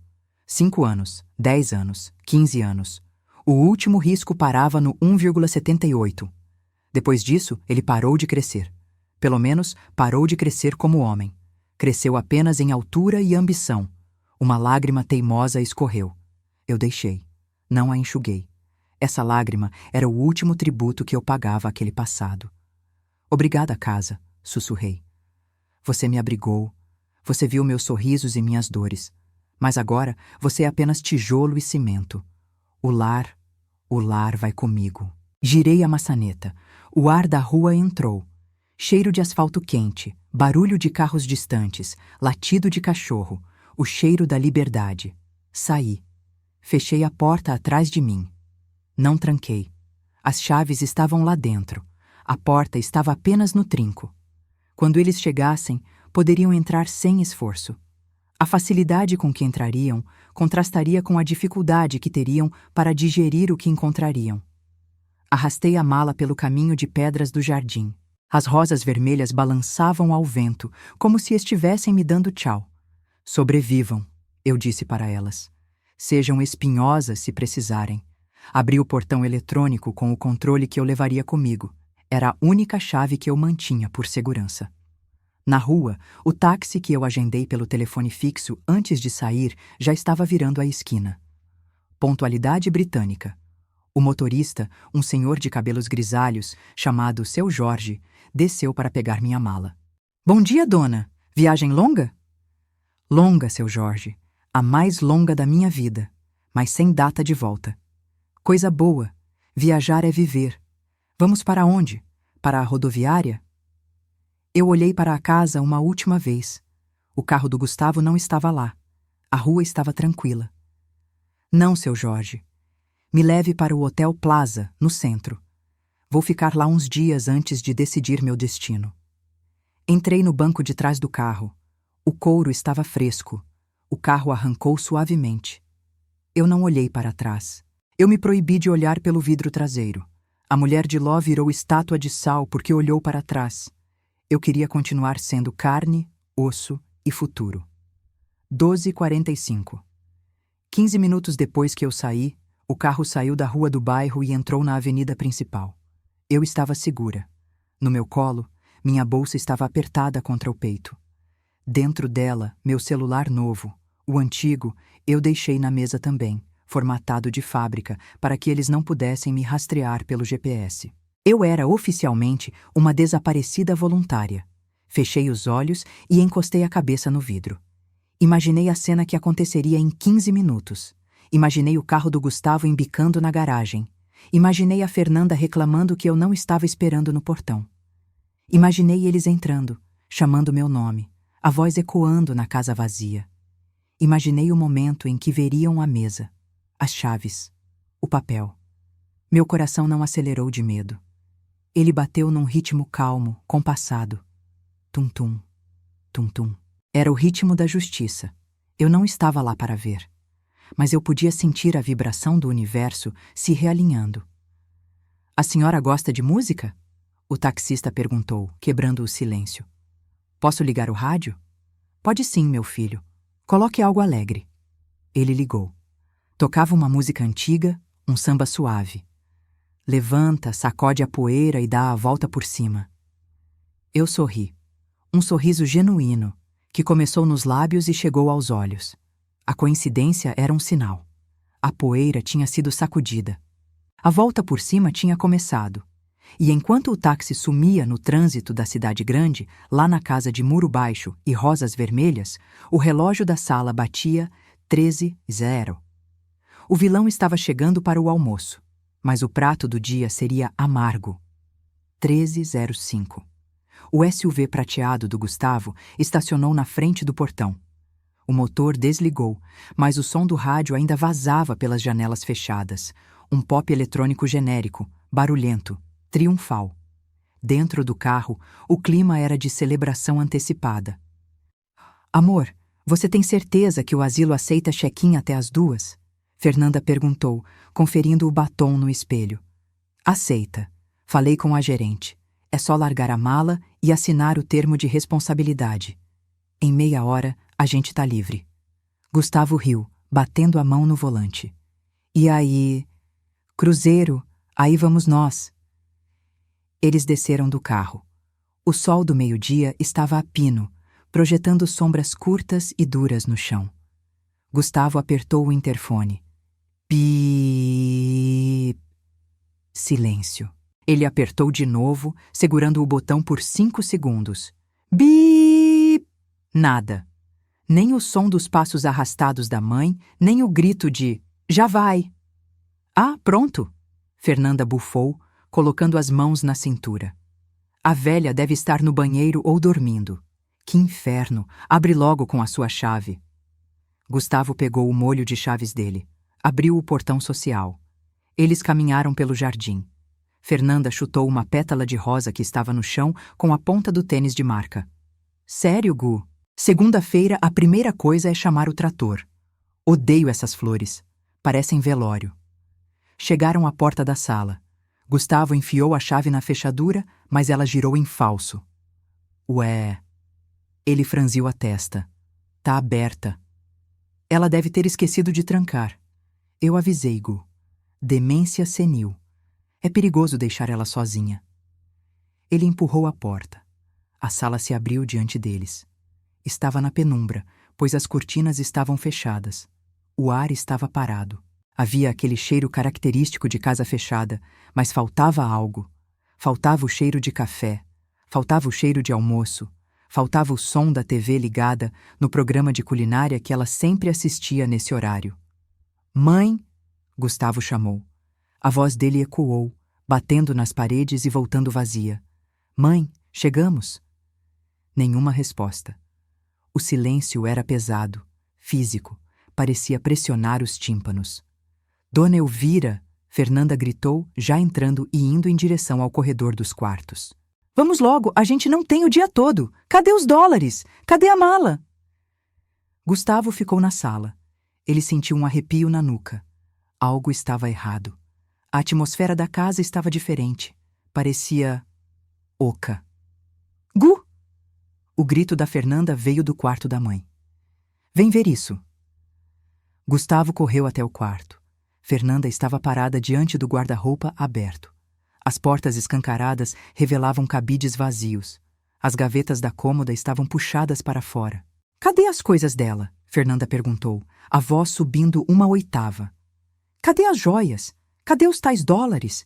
Ela disse que ia deixar separado. Gustavo olhou para a cama. Estava perfeitamente arrumada, o lençol esticado sem nenhuma ruga. Em cima da mesa de cabeceira não havia o copo d'água, nem os remédios, nem o terço. Estava limpo, como um quarto de hotel antes do hóspede chegar. Ela deve ter guardado tudo na mala. Gustavo tentou racionalizar, mas o suor frio começou a brotar na testa dele. Deve estar na sala, esperando a gente. Talvez ela tenha ido ao banheiro. No banheiro não tem ninguém, Fernanda gritou, chutando a porta do banheiro da suíte. Gustavo, olha isso aqui. O quarto tá limpo demais. Cadê as fotos? Cadê aquela caixa de veludo cafona que ficava aqui? Eles correram de volta para a sala. Foi então que Gustavo viu. Na pressa de entrar e procurar a mãe, ele tinha passado direto pela mesa de jantar. Mas agora, voltando do corredor, a mesa era o centro do universo. No centro da madeira escura, um raio de sol que escapava pela fresta da cortina iluminava 3 objetos. O celular antigo dela, um modelo de botão, preto, gasto. O molho de chaves da casa e o papel dobrado. Gustavo parou. Seus joelhos fraquejaram. Fernanda veio logo atrás, quase trombando nas costas dele. O que é isso? Ela perguntou, mas o tom de voz dela já não era de raiva, era de medo. Gustavo se aproximou da mesa como quem se aproxima de uma bomba-relógio. Ele reconheceu a letra na folha de papel. A caligrafia cursiva, elegante, antiga, que ele viu tantas vezes em bilhetes de "Bom dia, filho", na lancheira da escola. Ele pegou o papel. Suas mãos tremiam tanto que o papel fez barulho. Ele começou a ler em voz alta, num sussurro rouco. Ao filho que criei e à mulher que ele escolheu. Fernanda arrancou o papel da mão dele. Dá aqui. Você lê muito devagar. Ela leu. Seus olhos percorriam as linhas freneticamente, da esquerda para a direita. A cada frase, a cor do rosto dela sumia um pouco mais. O blush caro que ela usava parecia agora uma mancha de palhaço numa pele branca de cera. Eu sei sobre o lar Repouso. Ela leu num fôlego só. Eu vi a reserva do cruzeiro. Ela parou. Olhou para Gustavo. Ela sabia. Gustavo, ela sabia de tudo. Como ela sabia? Continua! Gustavo gritou, o pânico tomando conta. Vocês queriam a casa vazia? Aqui está ela. Não se preocupem em me procurar. A voz da Fernanda falhou. Ela chegou ao PS. Gustavo, a procuração foi revogada. O dinheiro foi transferido. Tente vender um tijolo sequer. Fernanda soltou o papel como se ele estivesse pegando fogo. A folha planou suavemente até o chão. Os dois ficaram parados, olhando para o papel no chão. O dinheiro, Fernanda sussurrou.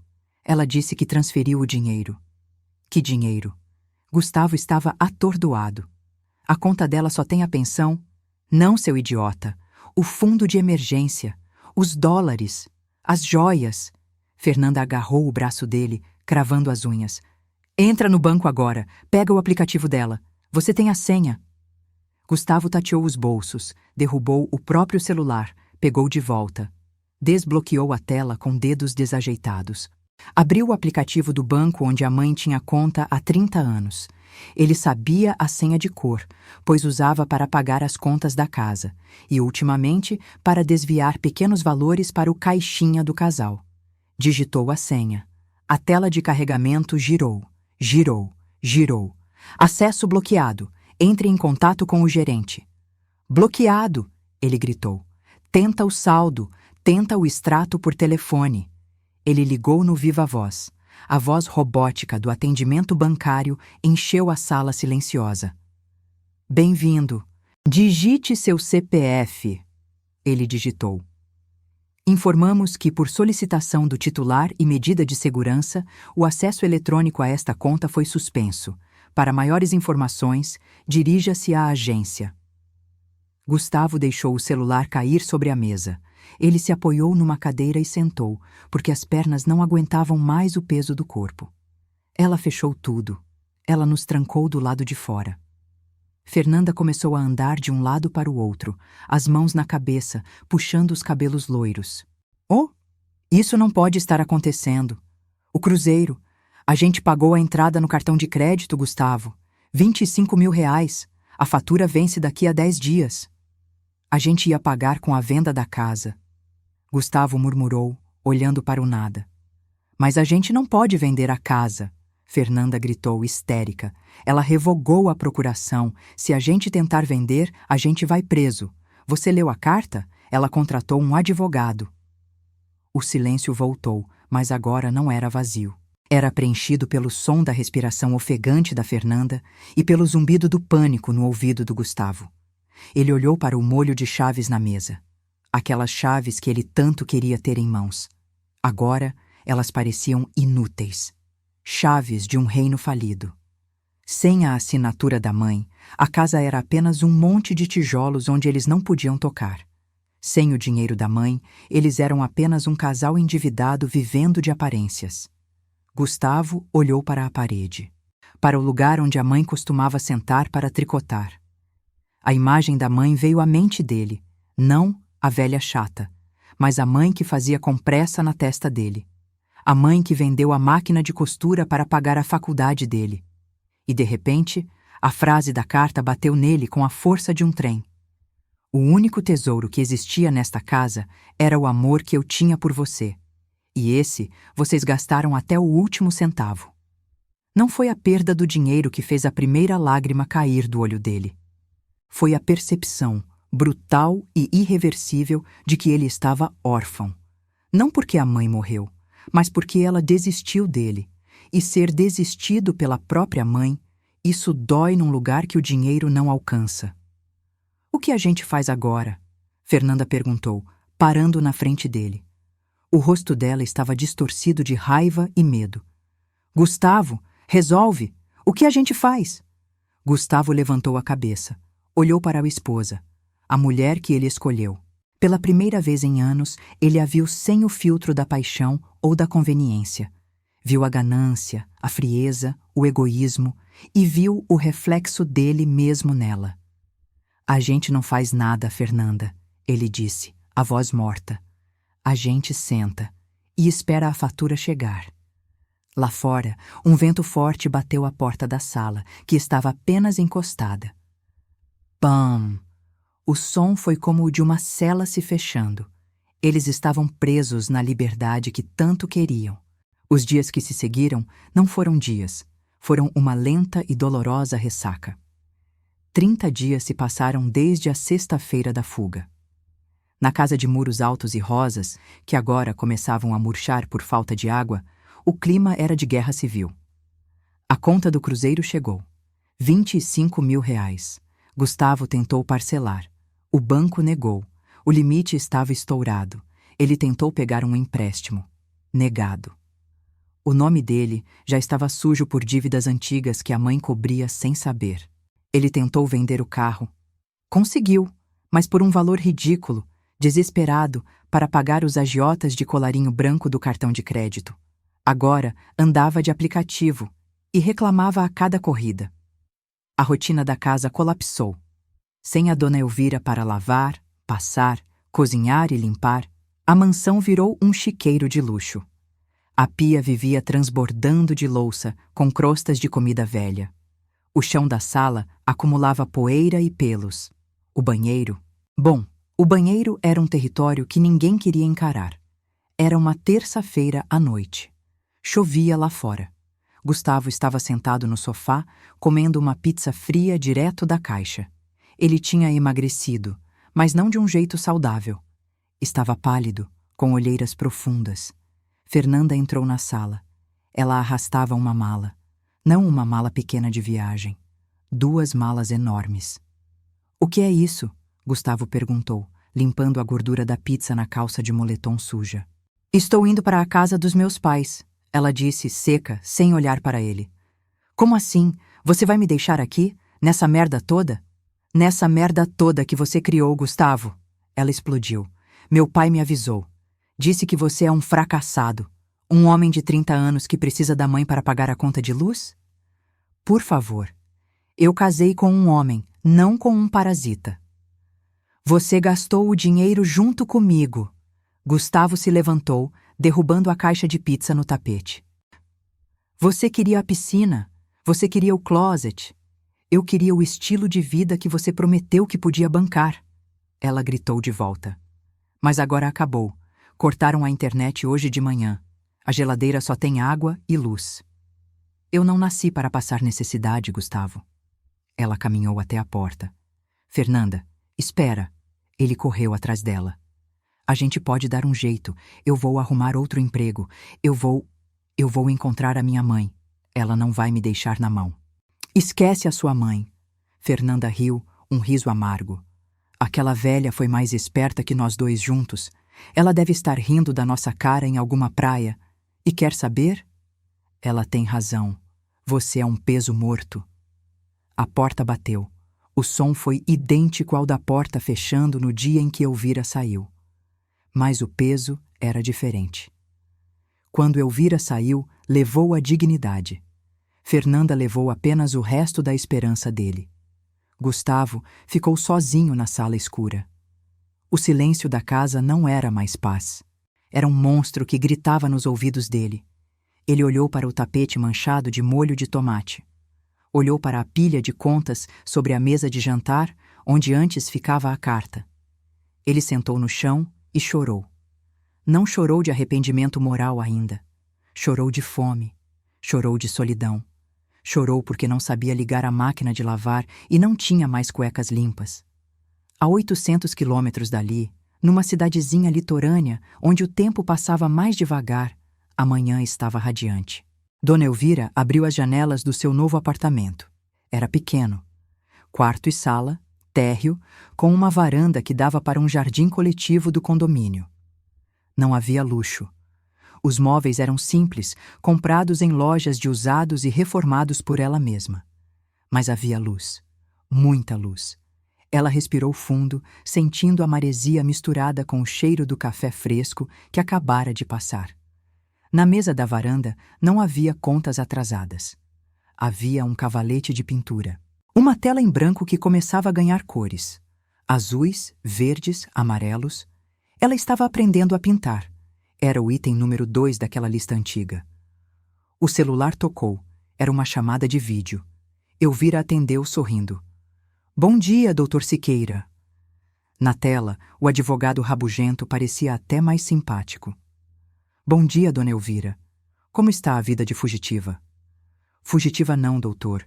Turista permanente. Estou ótima. E as novidades? As novidades são as esperadas. O banco me notificou que tentaram acessar sua conta antiga 3 vezes essa semana. O cartão de crédito do seu filho está em execução judicial. E...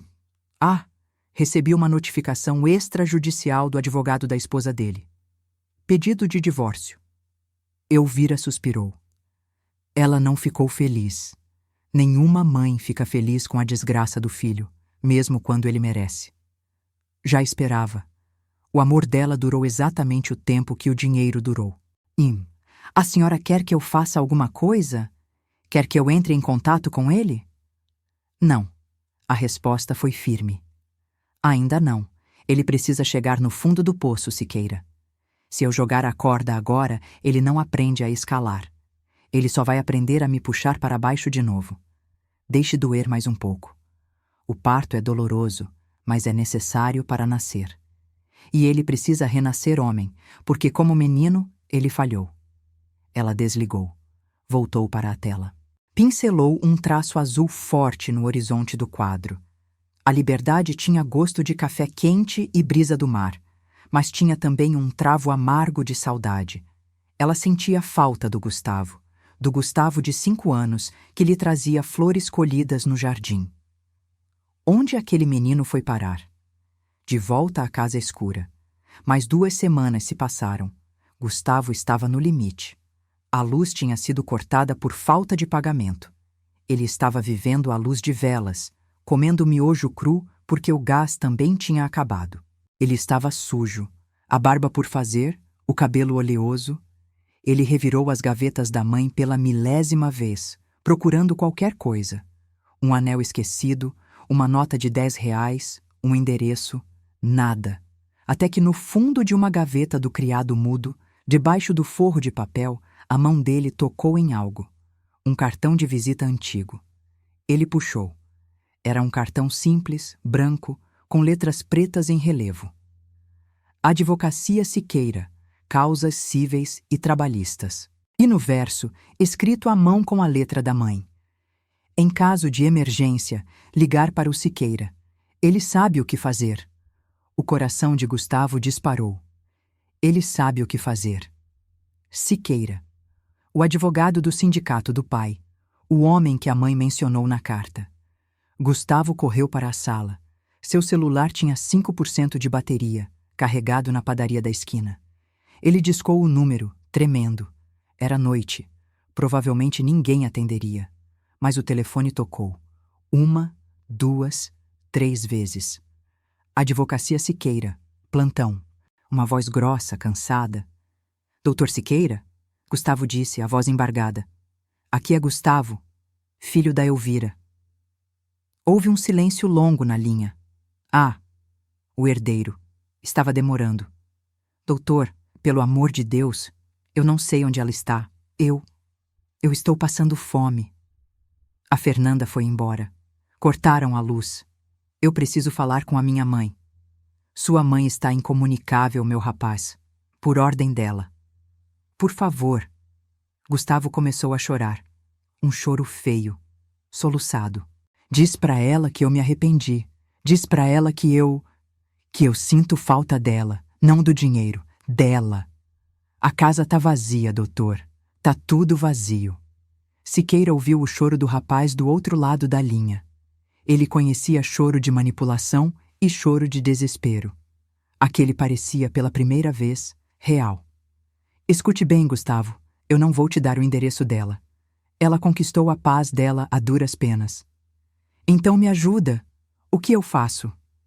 Sua mãe deixou uma instrução. Uma única condição para que eu intermediasse qualquer contato. Qual? Eu faço qualquer coisa. Você tem que sair da casa. Sair? Mas para onde eu vou? Não importa. Se vire.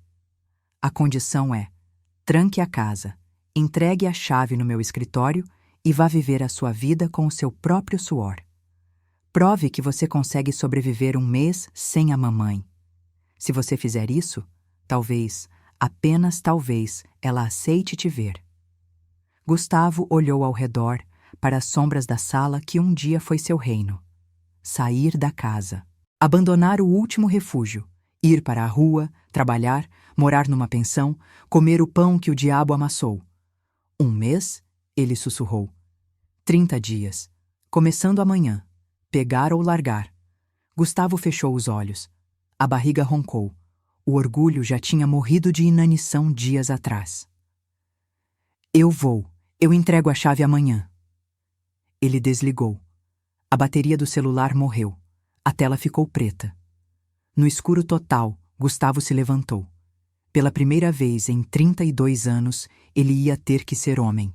30 dias. Pode parecer pouco tempo na vida de uma montanha ou de uma árvore, mas na vida de um homem mimado que perdeu o chão, 30 dias são 30 anos.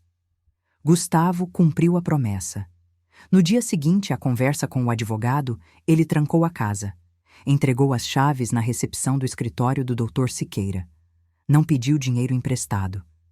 Ele saiu com uma mochila nas costas, 2 mudas de roupa e a humilhação queimando o rosto. Eu não vi, mas o Siqueira me contou.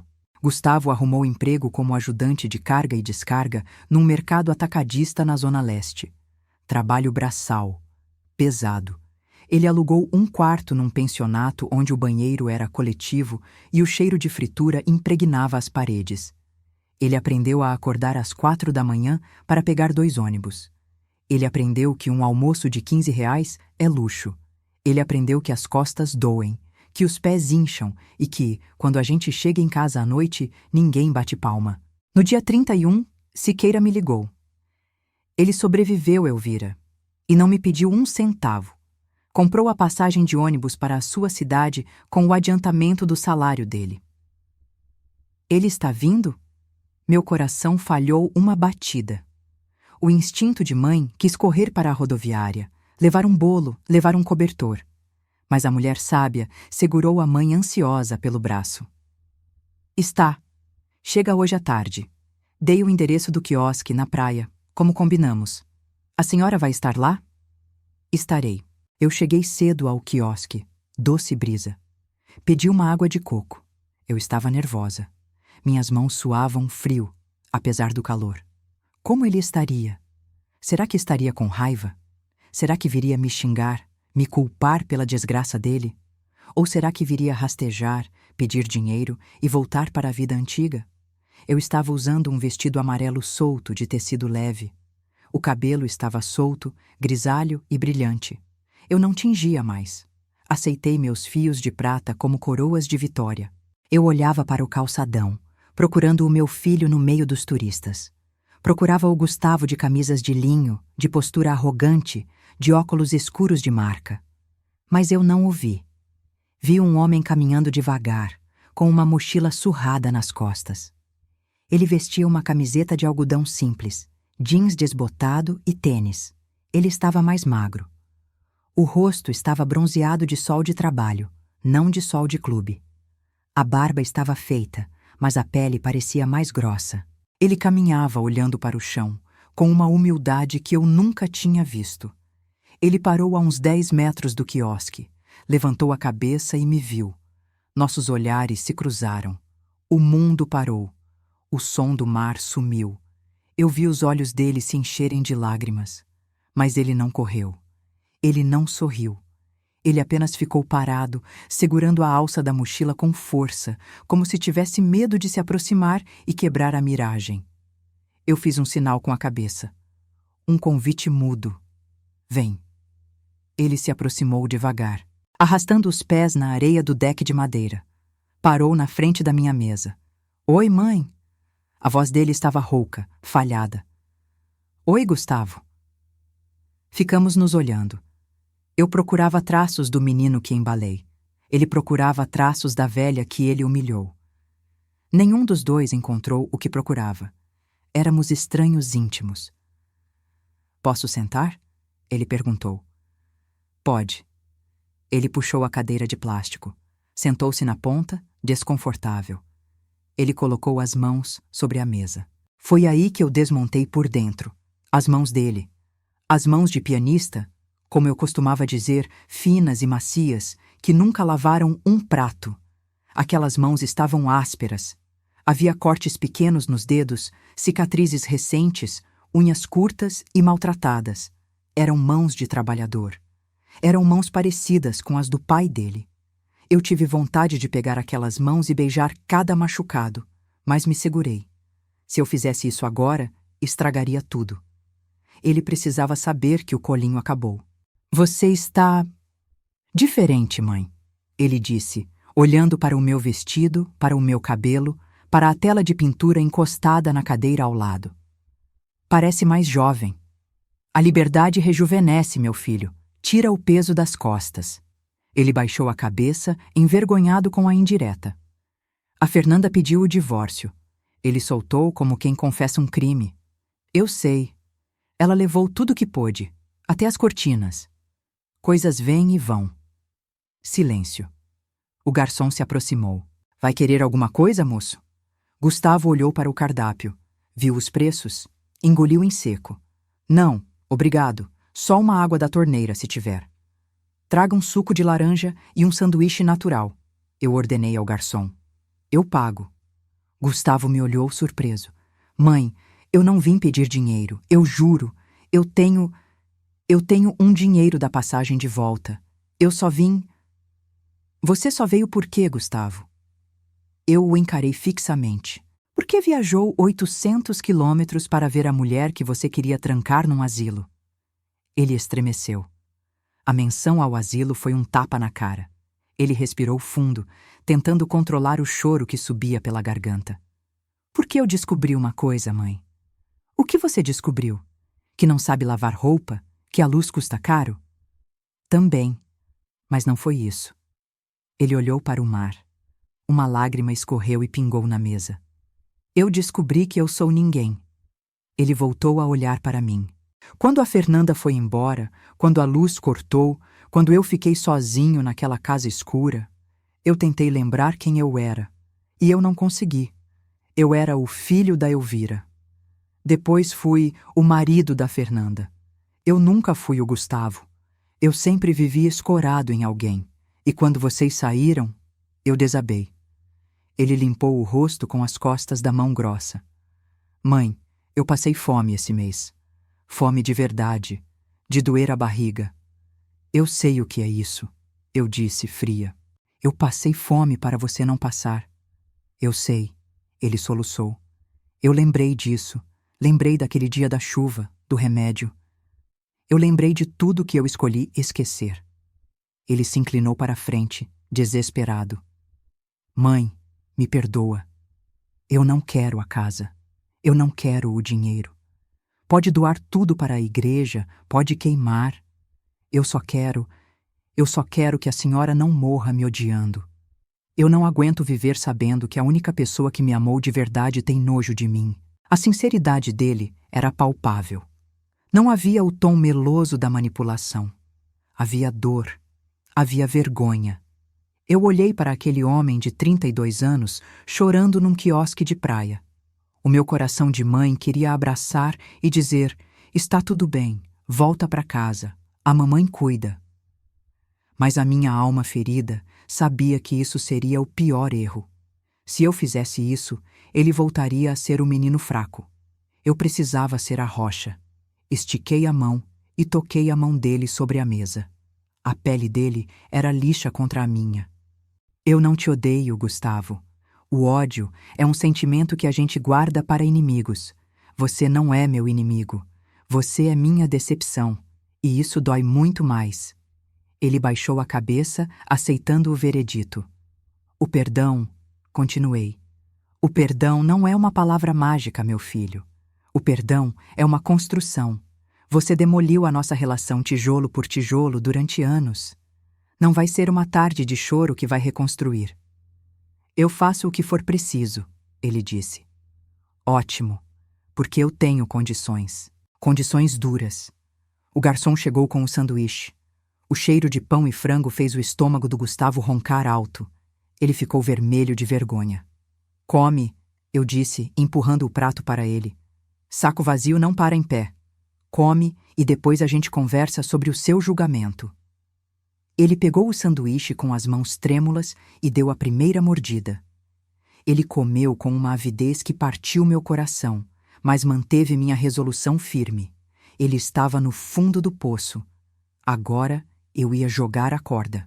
Mas ele teria que fazer força para subir. Eu não ia içá-lo. Enquanto ele comia, eu olhava para o horizonte. A tempestade tinha passado. Mas o mar ainda estava agitado. O reencontro tinha acontecido. Mas a redenção...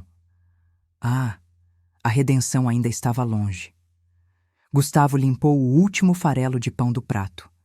Ele tomou o suco até o gelo bater no fundo do copo.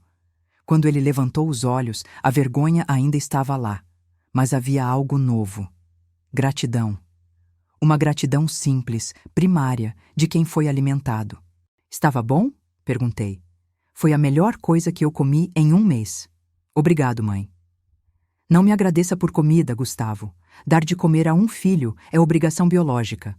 O que vamos fazer agora não é biológico, é moral. Eu cruzei as mãos sobre a mesa. O vento do mar bagunçou meu cabelo, mas eu não me movi. Eu precisava ser firme como uma estátua. Você disse que aceita qualquer condição, comecei. Disse que quer o meu perdão. Quero. Eu faço qualquer coisa. Cuidado com o que promete. A velha confusa morreu, Gustavo. Quem está falando com você agora é a mulher que geriu uma casa com um salário mínimo durante 20 anos. Eu sei fazer contas. E a nossa conta não fecha. Ele assentiu, engolindo em seco. Eu te escuto. Primeiro ponto. A distância. Eu apontei para o apartamento atrás de mim, na orla. Eu não volto. Eu gostei daqui. Gostei de quem eu sou aqui. Lá naquela cidade, naquela casa, eu sou a viúva, a mãe, a sogra. Aqui, eu sou a Elvira. Eu pinto, eu caminho na areia, eu respiro. Então, tire da cabeça a ideia de que eu vou voltar para cuidar de você. A mamãe não vai voltar. Gustavo baixou os olhos. Eu entendo. Segundo ponto, a casa. A casa está fechada, mãe. Eu tranquei tudo como o Siqueira mandou. Eu sei. E vai continuar fechada para você. Eu já autorizei o Siqueira. A casa vai ser colocada para alugar na semana que vem. Alugar? Ele arregalou os olhos. Mas... é a nossa casa. É a minha casa. E é muito grande para fantasmas. O aluguel vai servir para complementar a minha renda aqui. Eu quero viajar, Gustavo. Quero conhecer a Itália, lembra? Você ia me mandar para o asilo para viajar de navio. Agora, eu vou viajar de avião com o dinheiro do aluguel do meu patrimônio. Vi a dor no rosto dele. Ver estranhos morando no castelo dele seria a lembrança diária da sua queda.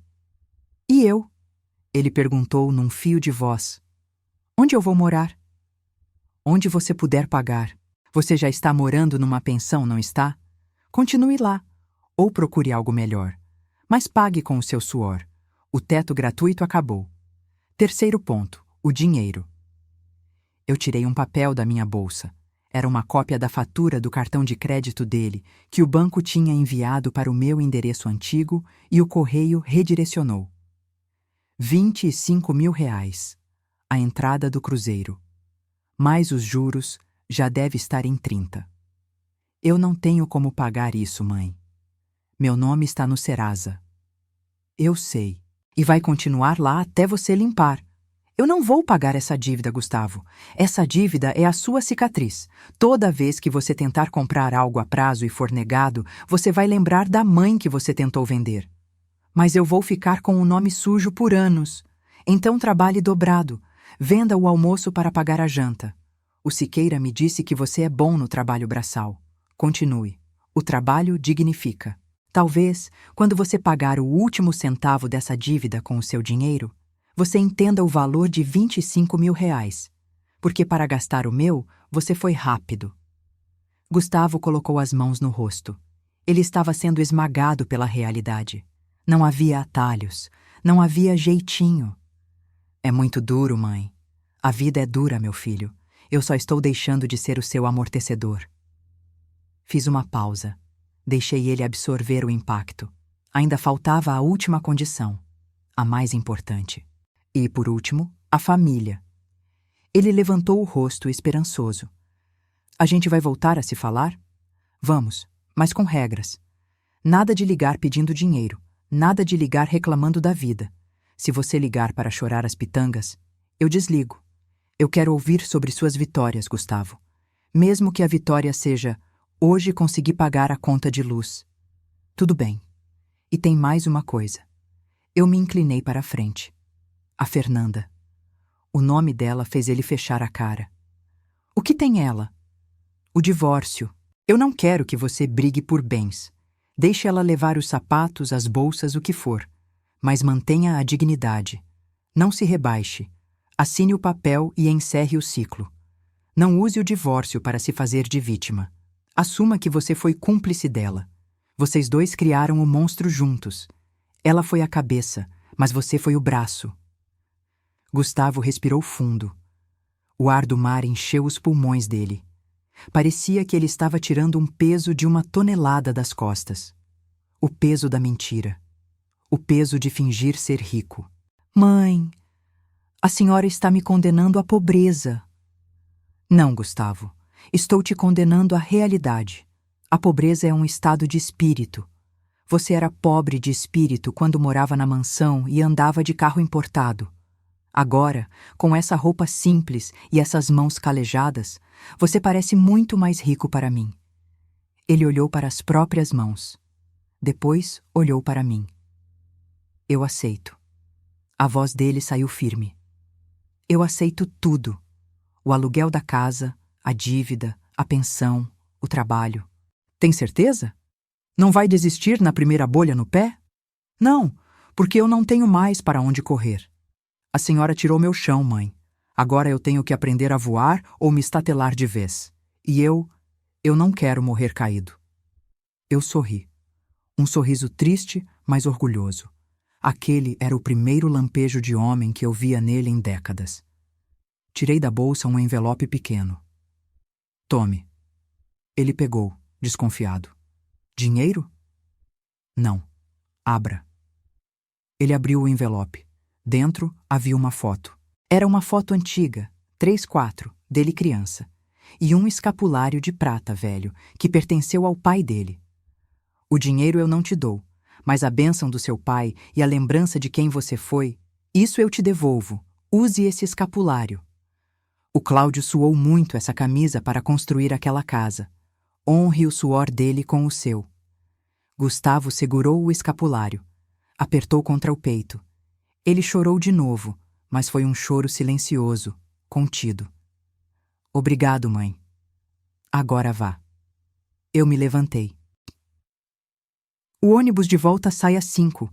Você não pode perder. Amanhã é dia de trabalho e o mercado atacadista não espera. A senhora não vai me levar na rodoviária? Não. Você veio sozinho. Volta sozinho. O caminho é seu. Dei a volta na mesa. Ele se levantou, meio desajeitado, esperando um abraço. Eu parei na frente dele. Olhei bem nos olhos dele. E o abracei. Foi um abraço rápido, forte. Senti o cheiro de sabonete barato e suor. Não tinha mais o cheiro de perfume francês. Era o cheiro do meu filho. Sussurrei no ouvido dele. Eu te amo. Por isso estou fazendo isso. Um dia você vai entender. Me afastei antes que eu perdesse a coragem. Vai, Gustavo, anda. Ele colocou a mochila nas costas. Olhou para mim uma última vez, acenou e virou as costas. Vi meu filho se afastar pelo calçadão. Passos lentos, mas firmes. Ele não olhou para trás. Ele estava aprendendo. Sentei-me de volta na cadeira. O garçom veio recolher os pratos. O moço esqueceu isso, disse o garçom, apontando para a mesa. Olhei. Era o guardanapo de papel. Gustavo tinha escrito com caneta esferográfica azul, com a letra tremida. Prometo que o próximo jantar sou eu quem pago, com o meu dinheiro. Peguei o guardanapo, dobrei com cuidado e guardei na bolsa, junto com meus documentos mais valiosos. Aquele pedaço de papel engordurado valia mais que o cheque de 380 mil reais. Era o recibo da minha maior obra. Respirei fundo, enchendo o peito de maresia. O julgamento estava feito, a sentença foi dada. E pela primeira vez, ambos fomos absolvidos. 6 meses. Meio ano se passou desde que deixei aquele molho de chaves em cima da mesa de jantar. Estou de volta à varanda do meu apartamento na praia. Hoje é um dia especial. Estou usando um vestido de linho branco e no meu pescoço um colar de contas coloridas que comprei na feirinha de artesanato. À minha frente, no cavalete, está meu quadro mais recente. Ele está pronto. É uma pintura a óleo. Retrata um mar revolto, com ondas cinzas e assustadoras, mas lá no fundo, no horizonte, um barquinho pequeno, com uma vela remendada, navegando firme em direção ao sol. O nome do quadro é A Travessia de Gustavo. Meu celular apita. É uma notificação do banco. Depósito recebido, R$ 3.500. Referente, aluguel do imóvel Rua das Acácias. A casa foi alugada para uma família grande, com 3 crianças e um cachorro. O corretor me disse que o jardim voltou a florescer e que as crianças correm pelo quintal onde a Fernanda queria fazer uma piscina. A casa está viva de novo, porque tem amor dentro dela, mesmo que não seja o meu. O dinheiro do aluguel paga meu curso de artes e minha hidroginástica. A casa trabalha para mim agora, e não eu para ela. O celular apita de novo. Dessa vez, uma mensagem no WhatsApp. É Gustavo. Ele manda uma foto. Não é uma selfie. É a foto de um boleto bancário com o carimbo mecânico de pago. A legenda diz: parcela 6 de 24 da dívida do cartão. Paga com o 13º adiantado e horas extras. Falta muito, mas falta menos que ontem. Beijo, mãe. Te amo. Eu sorrio. Gustavo não ficou rico. Ele mora numa kitnet no centro, perto do trabalho. Ele ainda pega ônibus lotado. Ele ainda come marmita.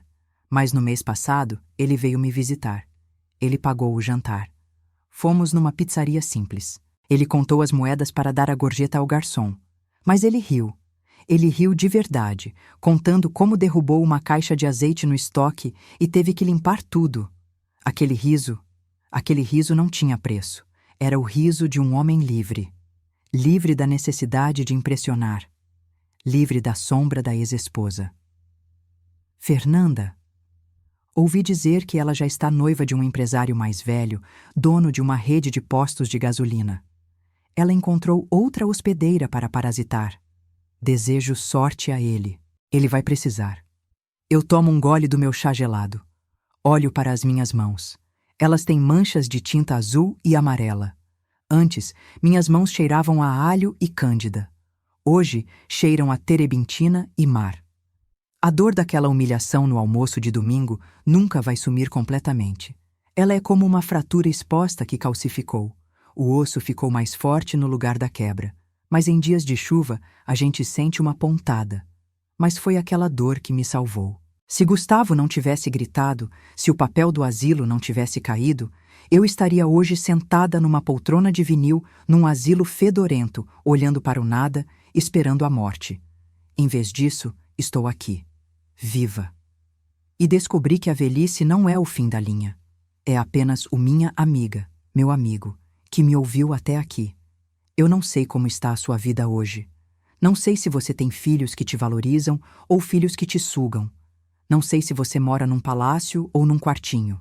Mas eu quero que você olhe para o espelho hoje e se pergunte: quem sou eu quando não sou mãe de ninguém? Quem sou eu quando não sou esposa de ninguém? Muitas vezes, a gente passa a vida construindo o alicerce da casa dos outros. A gente vira concreto, vira tijolo, vira argamassa para que nossos filhos tenham onde pisar. Mas cuidado, não se deixe virar tapete. O tapete é pisado, o alicerce é respeitado. E se por acaso alguém que você ama muito te tratar como um móvel velho, Lembre-se da minha história. Móveis velhos a gente joga fora. Mas relíquias a gente não descarta. Relíquias têm história. Relíquias têm valor inestimável. Você é uma relíquia. Você é um patrimônio. Não tenha medo de fechar a porta. Não tenha medo de trocar a fechadura. Não tenha medo de deixar a mesa posta e sair andando com a sua mala de sonhos. O amor de mãe é infinito, sim, mas a dignidade de uma mulher também tem que ser. Amar não é aceitar tudo. Às vezes, o maior ato de amor que você pode dar a um filho ingrato é a lição da sua ausência. Porque só quando a gente perde o chão é que a gente aprende a olhar para o céu. O Gustavo aprendeu. Eu aprendi. E espero, do fundo do meu coração, que essa história tenha ajudado você a lembrar da força gigantesca que mora aí dentro, bem no fundo do seu peito. Nunca é tarde para a sua volta por cima. Nunca é tarde para pintar o seu próprio quadro. E assim eu encerro o meu relato. Eu sou a Elvira. E hoje sou mais Elvira do que nunca. Se essa história fez seu coração bater mais forte, se você lembrou de alguém ou se você mesma precisava ouvir isso, não guarde esse sentimento só para você. Clica no botão de inscrever-se aqui do canal. Faça parte da nossa família. Aqui, ninguém é móvel velho. Aqui, todo mundo é protagonista. E, por favor, deixa o seu like. Ele é o aplauso que a gente dá quando a cortina se fecha. E me conta aqui nos comentários. Qual é o sonho que você guardou na gaveta para cuidar dos outros? Escreve aí. Eu vou realizar. E me conta o quê? Eu vou ler todos e vou orar por cada sonho seu. Um beijo grande. Fiquem com Deus. E lembrem-se, a caneta da sua vida está na sua mão. Não deixe ninguém escrever o seu final. Até a próxima história.